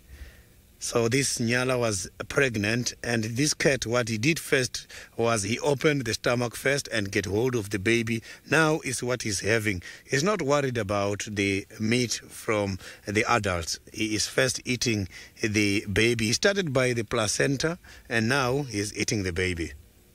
And there is also another Nyala which looks dead here, not very far away from that one. A distance is just about less than 15 meters away from each other.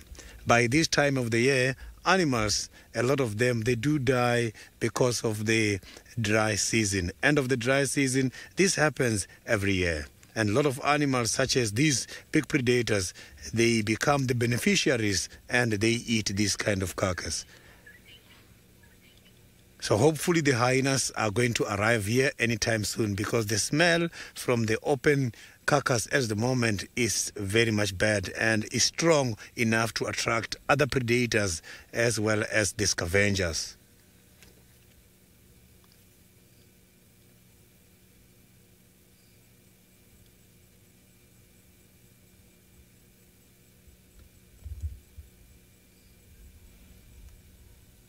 So the owls are very much quiet at the moment, but they're here somewhere up in these trees. I'm trying to check in order to see where the nest is. They are so very much protective here in this area. I can see this is their territory. And they know the big animals, predators such as leopards, they do catch birds. That is why they are being vocal against his presence at the moment.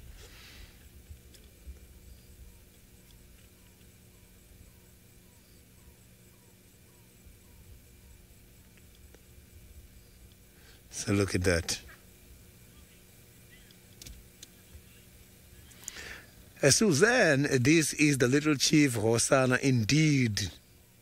He has been doing some hunting earlier on, and suddenly he came across these two dead Nyalas here.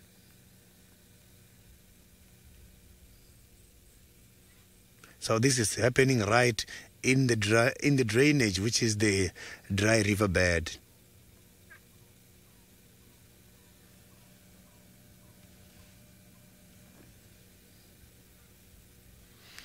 So it looks like the birds, the owls, has just got disappeared now because I can't see them here anymore. So he's having some peace now.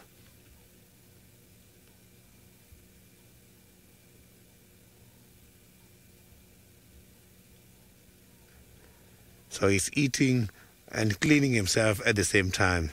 So if he doesn't clean himself, that is going to attract the other animals from the smell as well. And it will also jeopardize the chances of catching something. Predators such as leopards, they always don't get enough. When something is down here, him eating, if anything comes here, it will still gonna go for it. And this brings us to the end of our special broadcast. And thank you very, very much for all your questions and comments.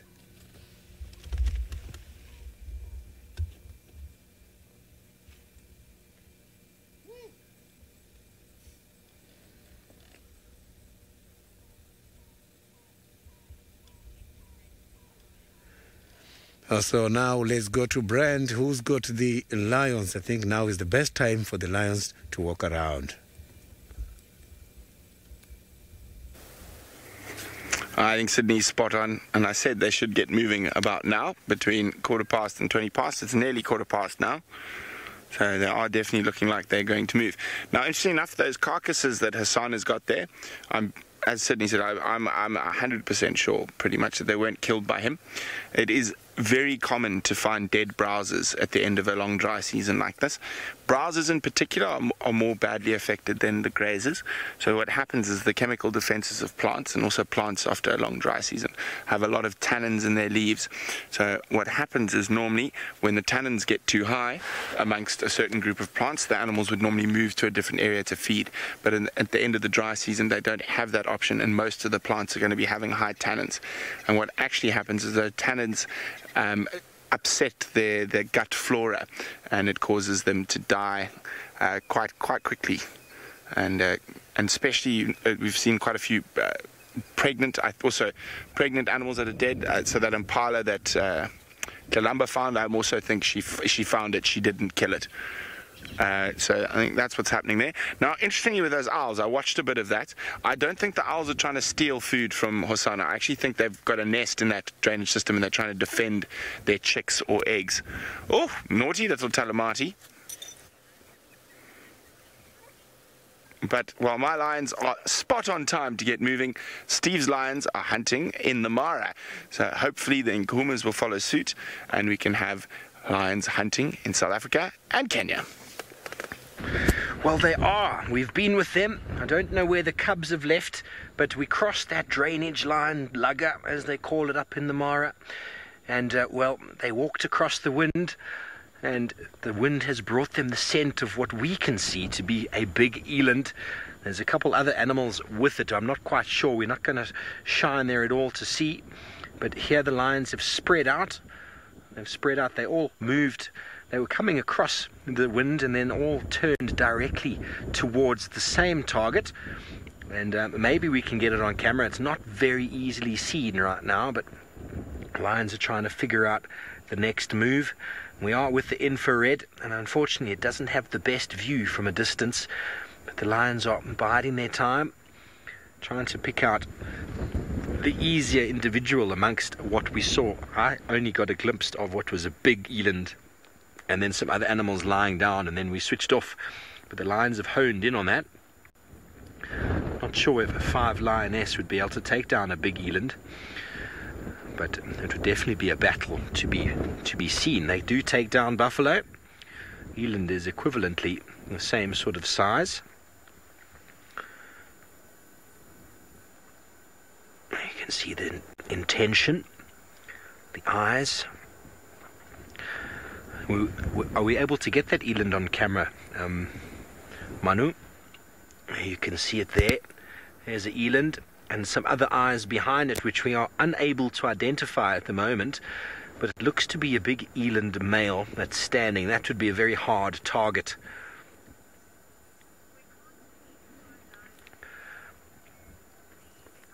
Yeah, I'm afraid it's not the best view, folks, but we do not want to interfere. We don't want to influence. We're standing off a bit. We're as close as we really can get to this hunt, considering that the lion... There we go. Let's watch it. Can you see? I hope you can see it as well as I can on the screen. I know it blows out a little bit. You can see the darkness and the lion moving through it. Pace by pace they go.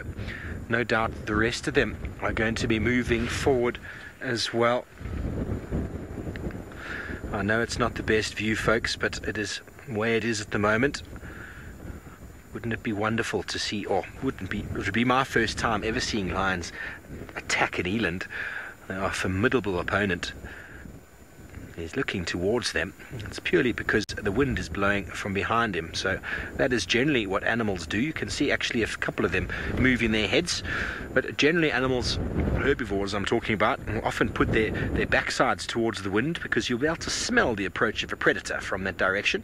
And then they look downwind towards where they can't smell to hopefully be able to get a view of something stalking them in the night. It would be quite frightening considering we've just lost the lions and we knew where they were.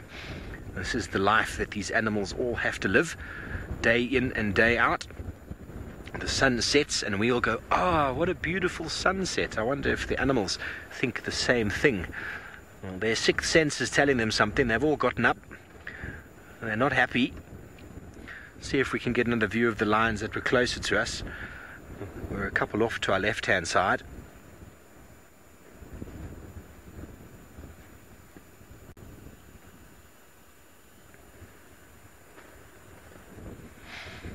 There we go. Let's have a look. She's moving quite deliberately now. She's covering ground towards them. I think we might have to move. I'm just going to move forward towards this tree.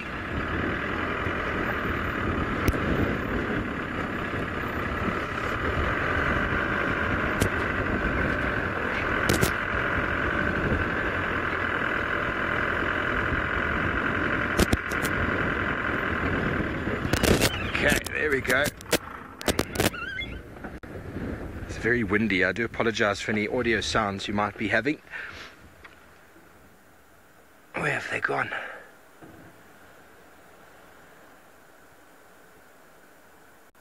They have eluded us. Somewhere in the darkness, the IR light doesn't pick up an enormous distance. So we've got to try and track down that lioness again.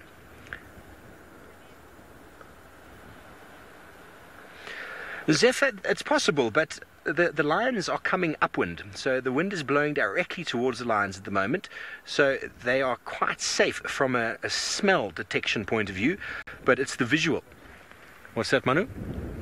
Going forward, eh? Okay, let's move.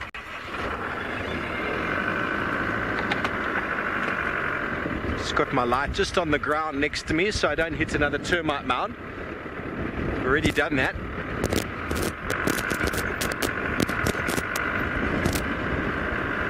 Tell me when you think you're happy, Manu.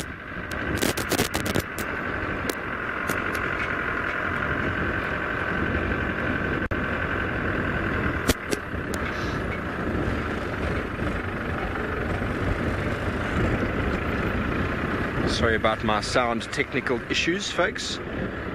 Try and sort them out. Multitasking.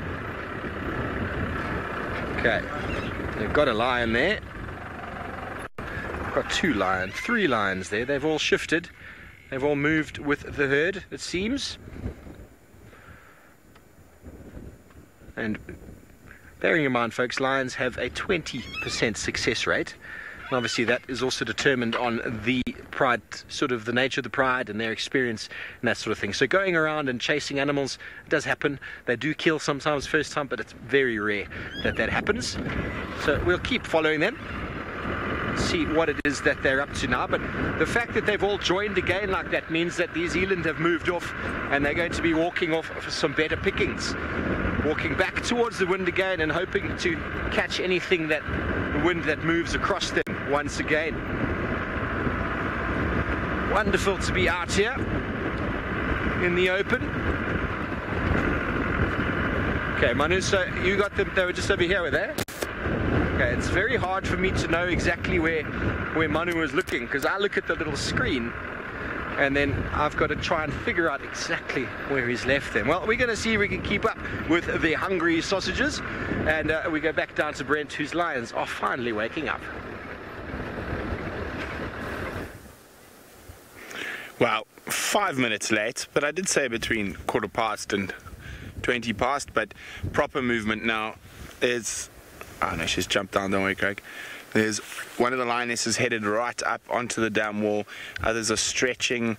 There's a bit of playing and grooming, but this is now movement time. The young boys, as always, take a little bit longer to wake up. And let's hope they don't go too far south, because they will move out of Djuma into Little Gowrie. That big noise you hear is a construction vehicle driving down the main road. Down the corrugations. There we go, Craig, just to the left. There's some nice claw cleaning happening. So it's the second lioness to do that. So we are definitely around go time now.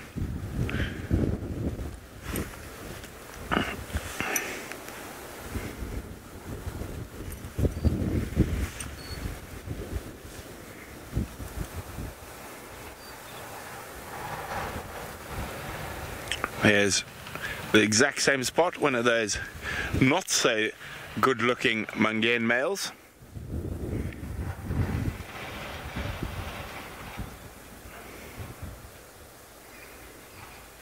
Wow, looks like they might go east rather than south. Okay, the majority of the pride are heading up into the east. Just keep an eye on that Talamati male, see if he gives then he might give that Mungane male a bit of a rev. But not, okay. I just want to have a quick look where that one lioness is. Maybe she went for a drink and then we'll come catch up with the rest of the pride.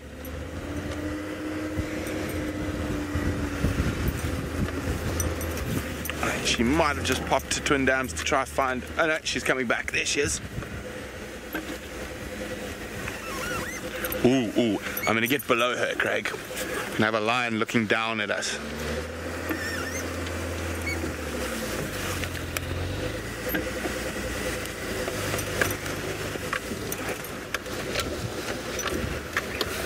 Not an angle you get too often.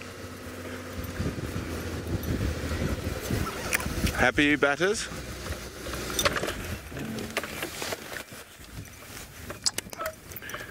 So much wind at the moment. Achoo! Achoo!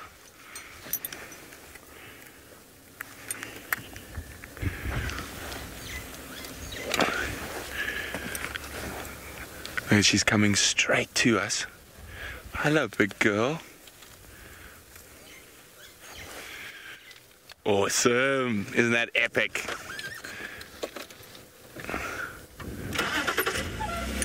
So the rest of the pride are heading slightly more to the east.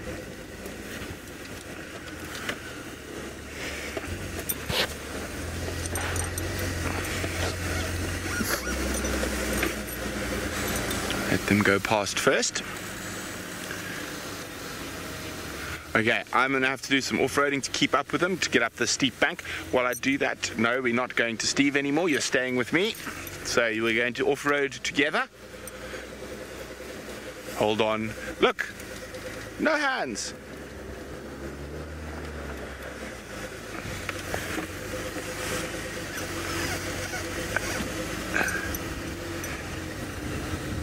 Okay, so now we are... Oh, she's got a thorn in her foot. While she removes the thorn, or she did it very quickly, and she's going to move off. We're going to keep up with him. Let's go across to Steve, who's in the Mara, but he's got something interesting, and I don't have a clue what it is. Well, folks, you're back with us. We're just moving forward an inch there. We're still with the pride, now moving steadily south.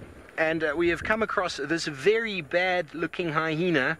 It's in a very bad state. It's not looking in very good condition, and it's actually walking on its front knees.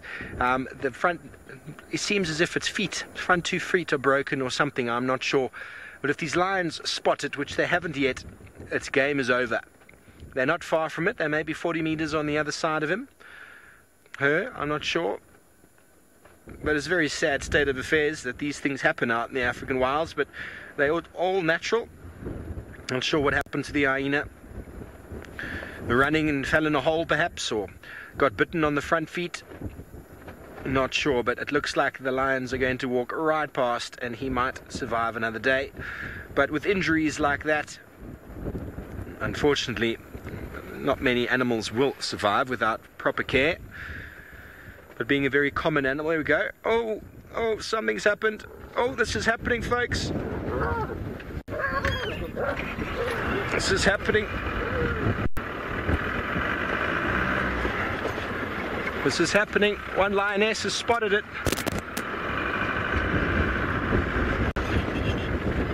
Chased it away. Chased it away. The other lion is going for it. Other lioness is chasing it. They've got it, folks. All 5 lions are going for this hyena. I don't know if they've actually got it or not. They want it. This could be quite disturbing. Okay.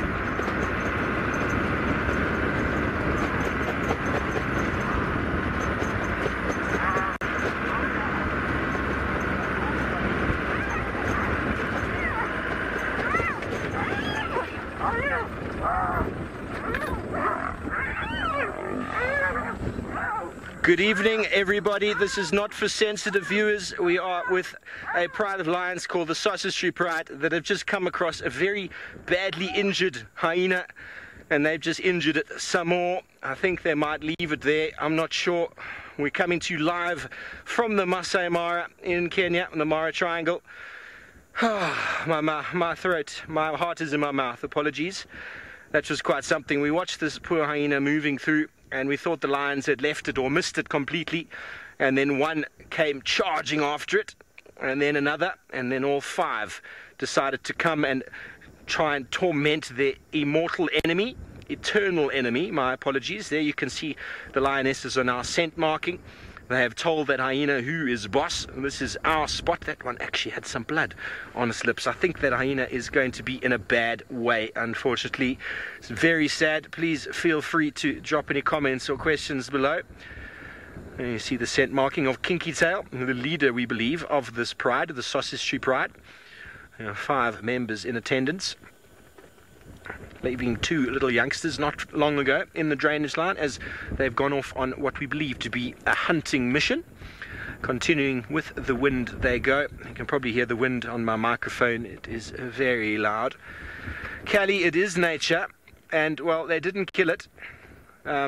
Sometimes you do see that. You'll actually see them eat it afterwards once they've killed it. Something predators do. It's a competitive world out here. The hyena, if they came across these individuals' cubs, would definitely kill them. It is what happens out in the African wilds. That one seems to have injured itself in the process. Going to do some scent marking while it goes. They showed that hyena, didn't they? All the scent marking going on. When we came across the hyena, it was limping badly. It was actually walking on its 2 front knees. I don't know what had happened, some form of injury, but as soon as these lions decided to come for it, it took off at proper hyena speed. My name is Steve, and I'm joined by Manu on camera. Welcome. Let's go back over to these lovely individuals. Wow, that was quite something to behold. Seeing the hyena getting smashed like that was well, we just got the end of it.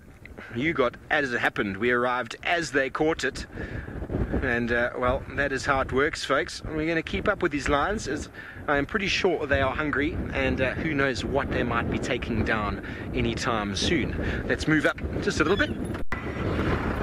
Well, probably noticed the colors on the camera there are quite sort of black and white.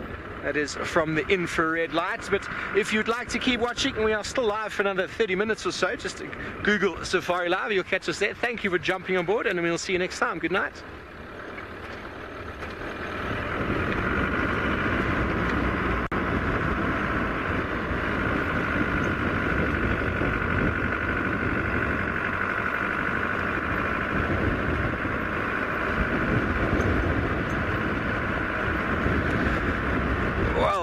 Anyway, we're going to get around these lions, and hopefully they're going to catch something that they're going to want to eat. And in the meantime, the man who's got all the meals all to himself is with Sydney.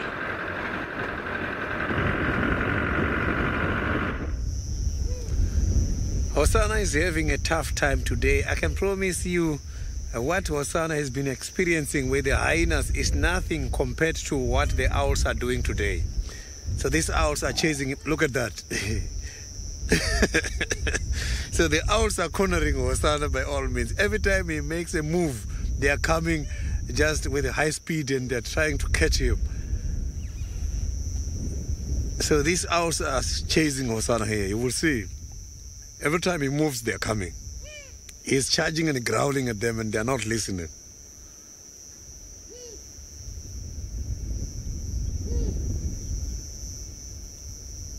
So they are right somewhere there. You can see it's going down there.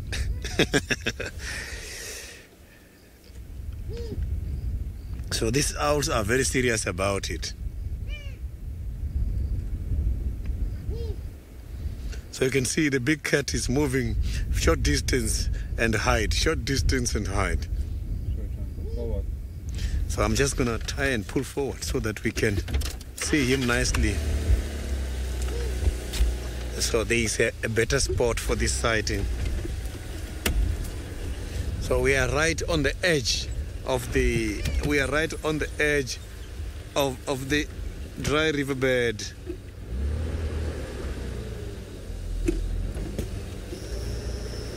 So I'm just going to where I think we might see him better.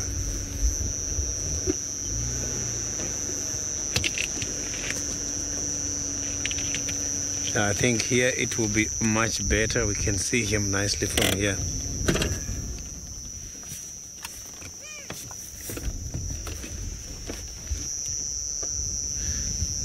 So he's right there. You can see he's lying down right there. So he can't move. He's looking at those owls. Today he's spending much time protecting himself rather than eating.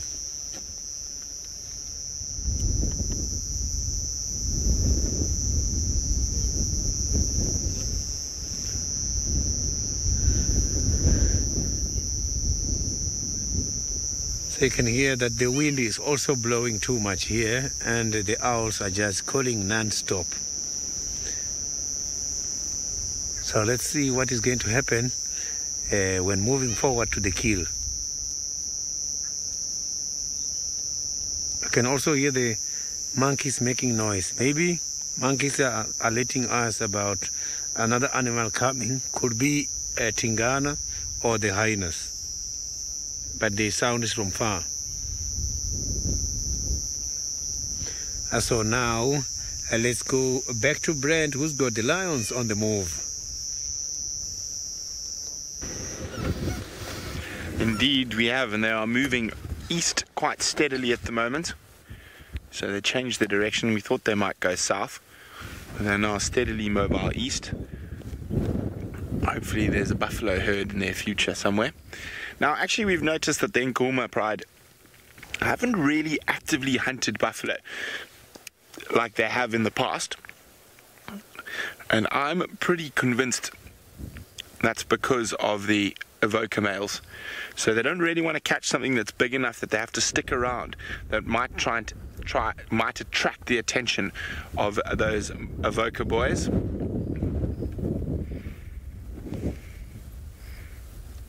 There's something quite special about being with lions in the darkness as they glide past you, and with every ounce of light that disappears they become that much more invisible.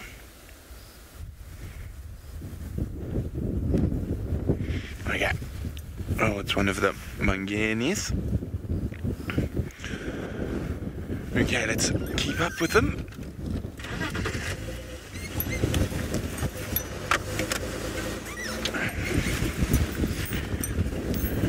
At the moment they are heading for Torchwood in this current angle. Jonathan says today is definitely a big cat day. Indeed it is. We've had lots of luck with the big cats today. Jonathan, I'm just trying to find a way through this broken country. It's good hunting country, broken country like this. There's a strong wind that picked up. It'll help mask the sounds of them moving through the block. So it is good hunting weather starting to be. I can't remember where we are on the moon cycle, but I think it's going to be a dark night tonight.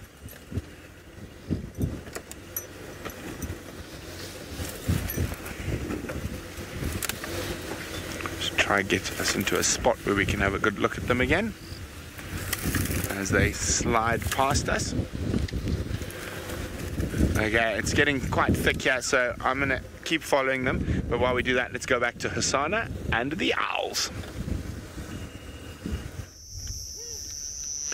Hasana has been just given a very strong wing clap now, but look at him now running away. You can see those things are chasing him.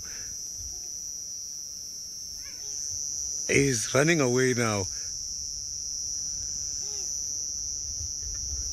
So he just got disappeared somewhere there. So they managed to win the battle. And they were very serious about it, because now the last one I saw, it seems like that owl managed to touch him.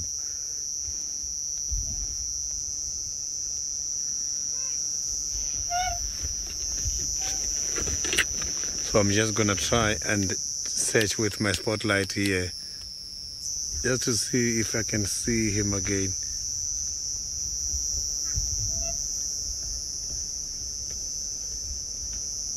I saw him running away towards this direction here, so it's in the gully. It's not easy, but those birds are gonna show me where he is.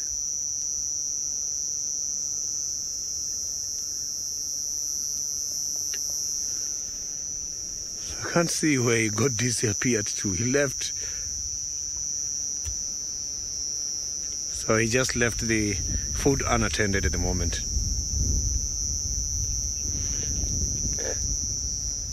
So now let's go to Brent, who is following the moving lions.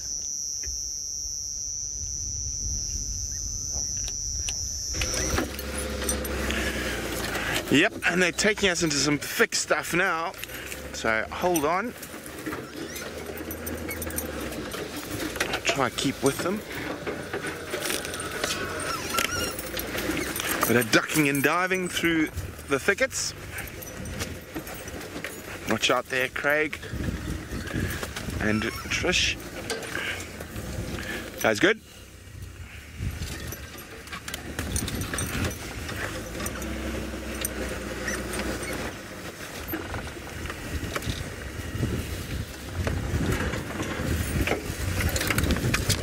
Try find a spot. I know it's a little bit more open on the crest here, a little bit away from the lions to just get around to where they are.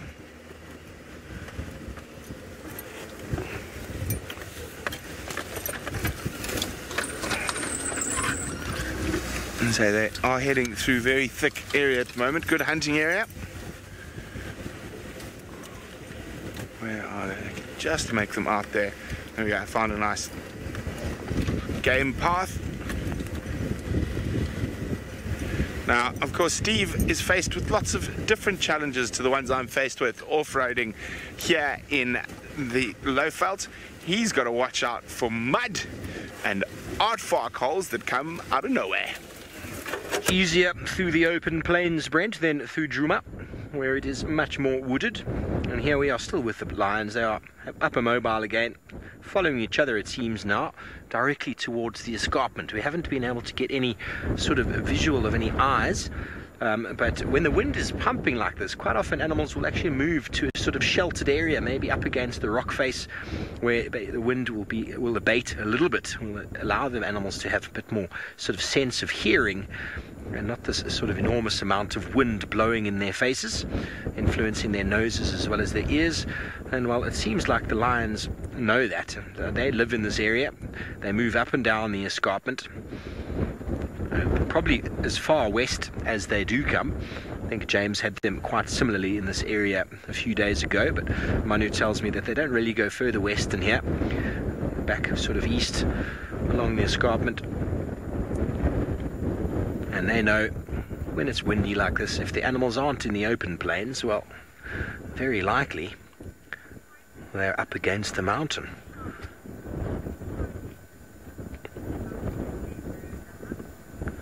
Sean, I've never seen lionesses discipline cubs on a hunt. I've seen them look back at them and give them this death stare, which is about as disciplinary as I've ever seen it on a hunt. But you do see them in antics of the pride when the youngsters are maybe misbehaving or getting a little bit too boisterous with mum.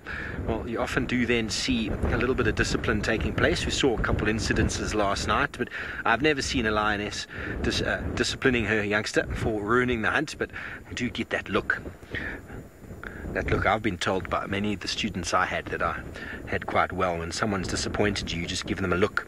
There we go, here's another one, kinky tail. And it eventually works. They eventually learn, okay, mum's not happy. Because in lions and most animals, body language is everything.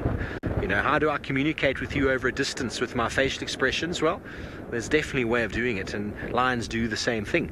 But I often see them and look back and they look at the cub and look.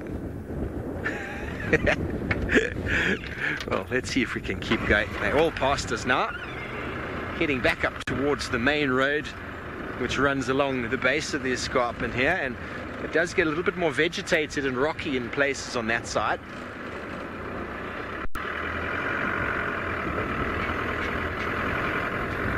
Lions, lions everywhere. Okay, we're behind them. Very good. So every now and again, just to make sure you're not influencing you'll just shine a quick light over just to sort of see if there's any animals in the very far distance, and then you'll keep very, very wide around the outsides of the line so as not to influence in any way, like the cubs might the hunt. You don't want a herbivore looking at your car and spotting the lion in front of you, as it were. So you always drive sort of around, loops around them, and allow the lions to sort of walk towards you. And if at any stage we detect any prey animals coming up in front, well, we'll just switch off everything, not influence. That is the way it works. Got at least 2 lionesses on the right here. The other 3 are a little bit further up.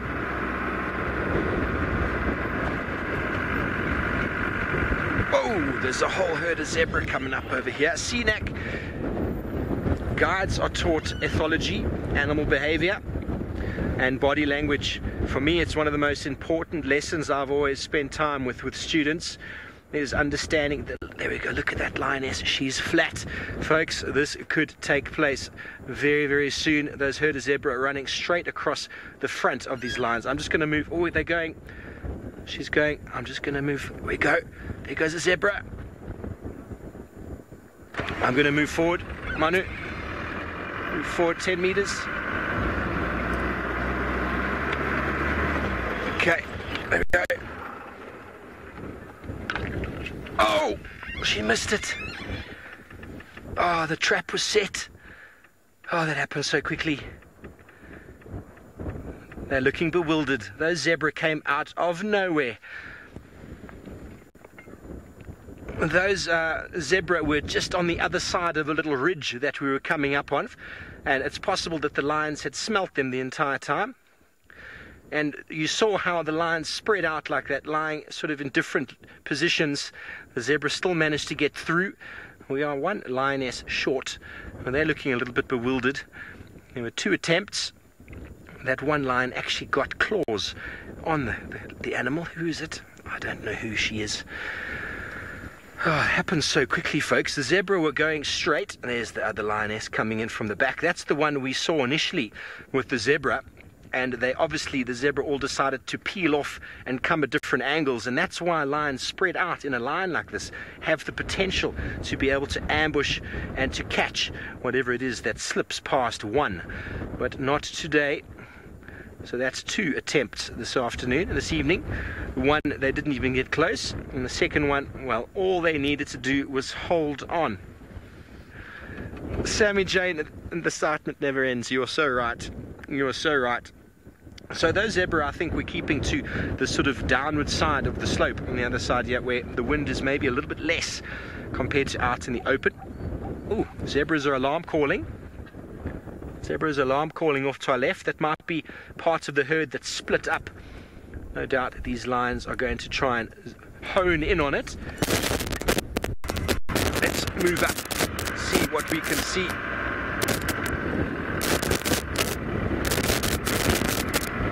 She's looking a little bit injured.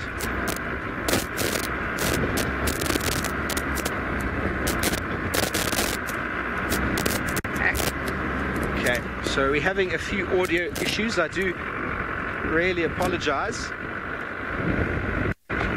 Just on the other side, there's a little ridge here that the zebra just came over.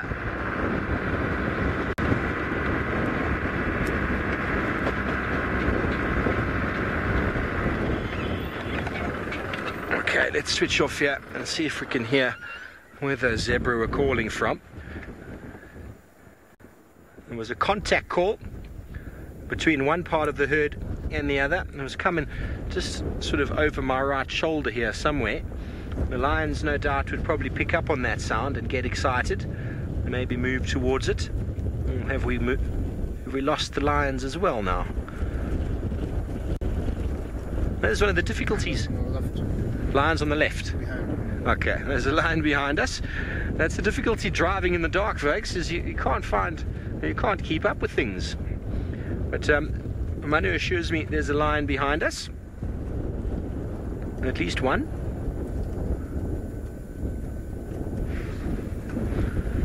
Somewhere. Well, someone who does have lions and hasn't lost them quite as easily as we have is Brent Leo Smith. Indeed, indeed, indeed. Still with the lions. They're taking us a bit of a wild goose chase through the bush. They're just stopping for a quick sniff of this guarri bush. I had tracks of a male lion through here yesterday morning. So maybe that's what they're smelling. There might have been a male lion scent marking here.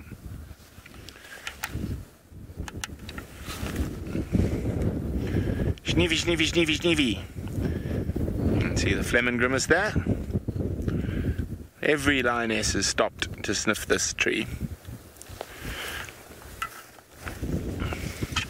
Standing by.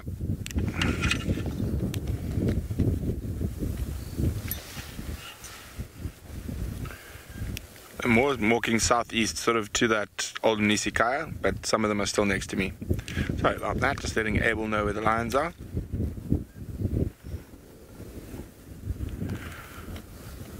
It's just lions everywhere as I shine my spotlight to check where everyone is. Make sure there's nothing that they want to hunt up ahead. Okay, I need to move again.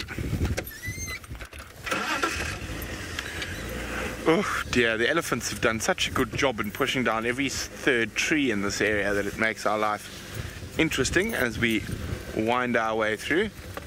We have to hop over the odd fallen tree. But when the lions are right in front of you, you can just stop for a second.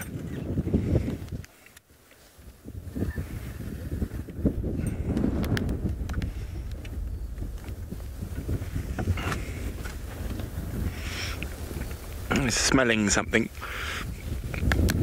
All listening.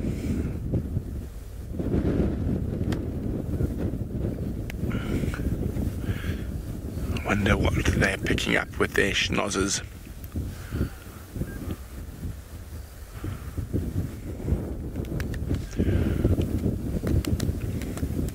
They are hungry and are most definitely on the hunt. And those ears are picked up.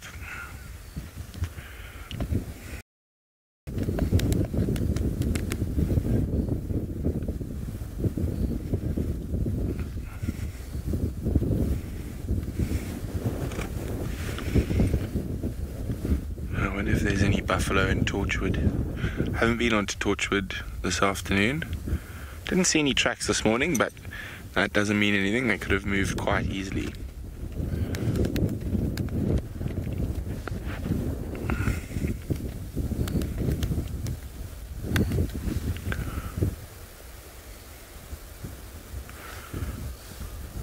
Contemplating the next move, it seems. There we go. One's off. And the rest follow.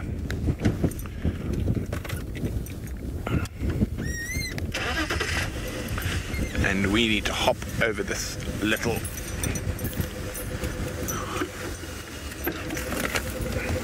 child of the universe would like to know how far are the lions from Hosana?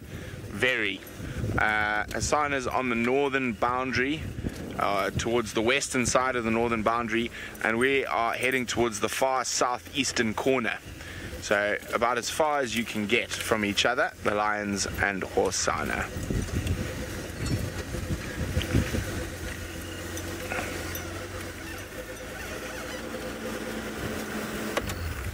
There you go.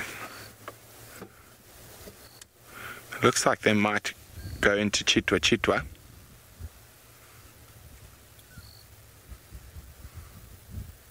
Very close to the boundary.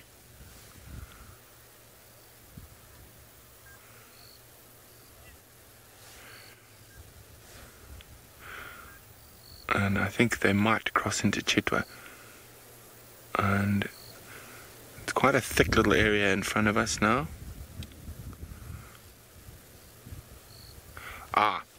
Okay, so from where one of the other vehicles are, they can hear that apparently they're stalking waterbuck. So I don't want to be behind them. I'm going to move away. And we'll go see if we can see the waterbuck with the infrared. And you see I've turned off all my lights now, but that's also because I know there's a little road in front of me.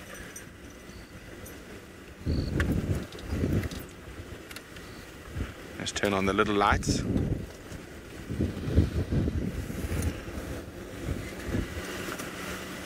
Okay. So we don't want our lights on while they are stalking.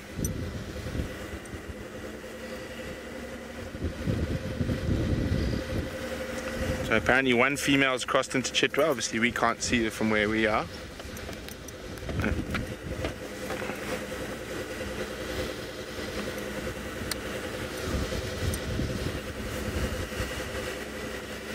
Okay.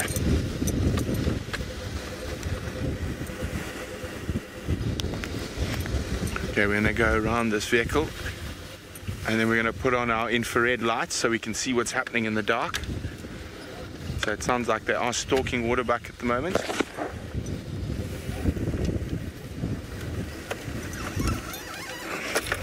Mr. Nom says waterbuck having a bad week. So let's start over here, Craig, to my left, and let's just see if we can see the waterbuck in the infrared.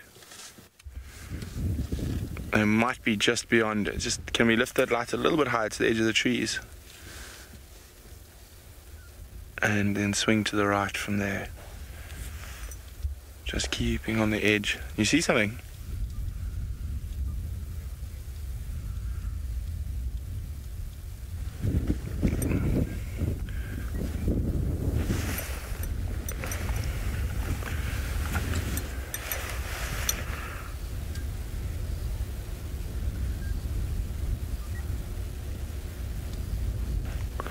Can't see anything just yet. Let's check where the lions are and what they're up to. They should be off to our right somewhere.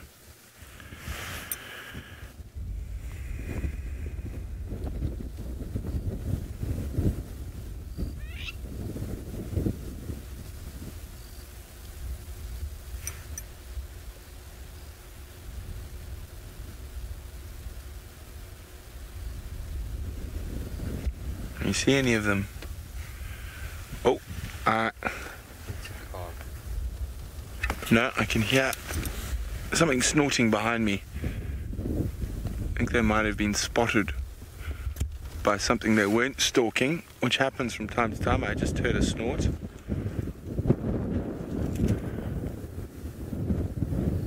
Got a lot of open ground there, the waterbuck over there. But we're just out of the IR light, but I don't think the lion's going to be able to get there. There's a lot of open ground.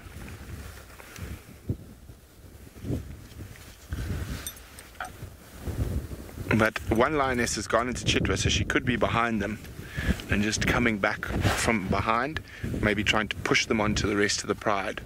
So just a quick look where they are. Oh, there they are. The boys are going to mess this up. Little boys. Was that a girl? That looks like a little boy.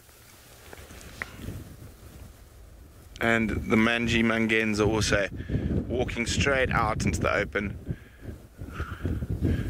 It is quite a dark night. Obviously, they're probably the most in need of a good meal.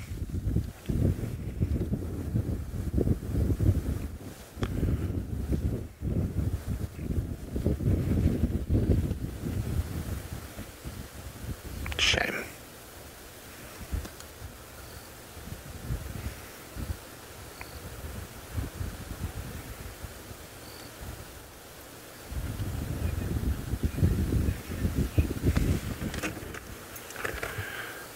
Okay, I'm just going to listen carefully.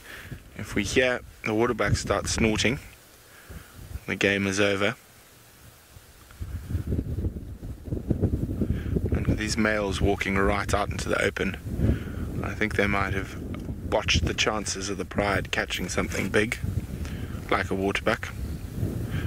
For now, what will probably happen is they've moved quite far and quite fast, as they might just have a snooze now. At least we know where to start looking for them in the morning. There we go. Snort, snort. You won't be able to hear it in the wind. A waterbuck have spotted them by the sounds of things.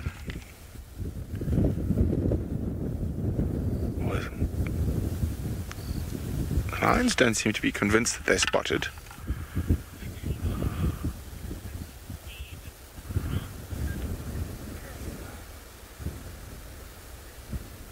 Just listening.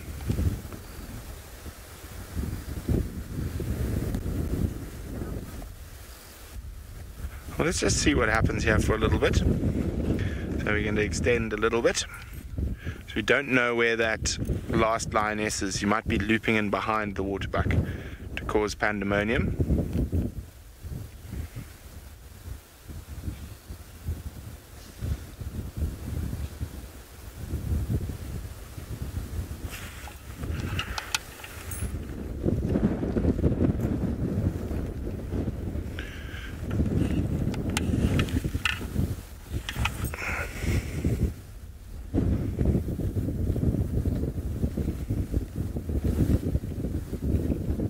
No, I think it's over. I can hear the waterbuck snorting properly now. I think these boys have moved out into the open and given themselves away, unfortunately. So it's been great having you, and the patience pants worked because the lions did get on the move exactly on time as I predicted. So Craig and Trishala. But let's go back to the lions for the last few seconds of the sunset safari. And of course, Hasana is having such luck finding all the Inyala that are dying from their gut flora being affected by tannins, and a really special sighting to see spotted eagle owls dive bombing a leopard to protect their babies. And of course, Steve's had an incredible afternoon in the Mara. It has been a really fun-filled, busy drive with big cats abounding. Hopefully tomorrow morning will be the same. From all of us here at SafariLive, bon nuit. See you in the morning.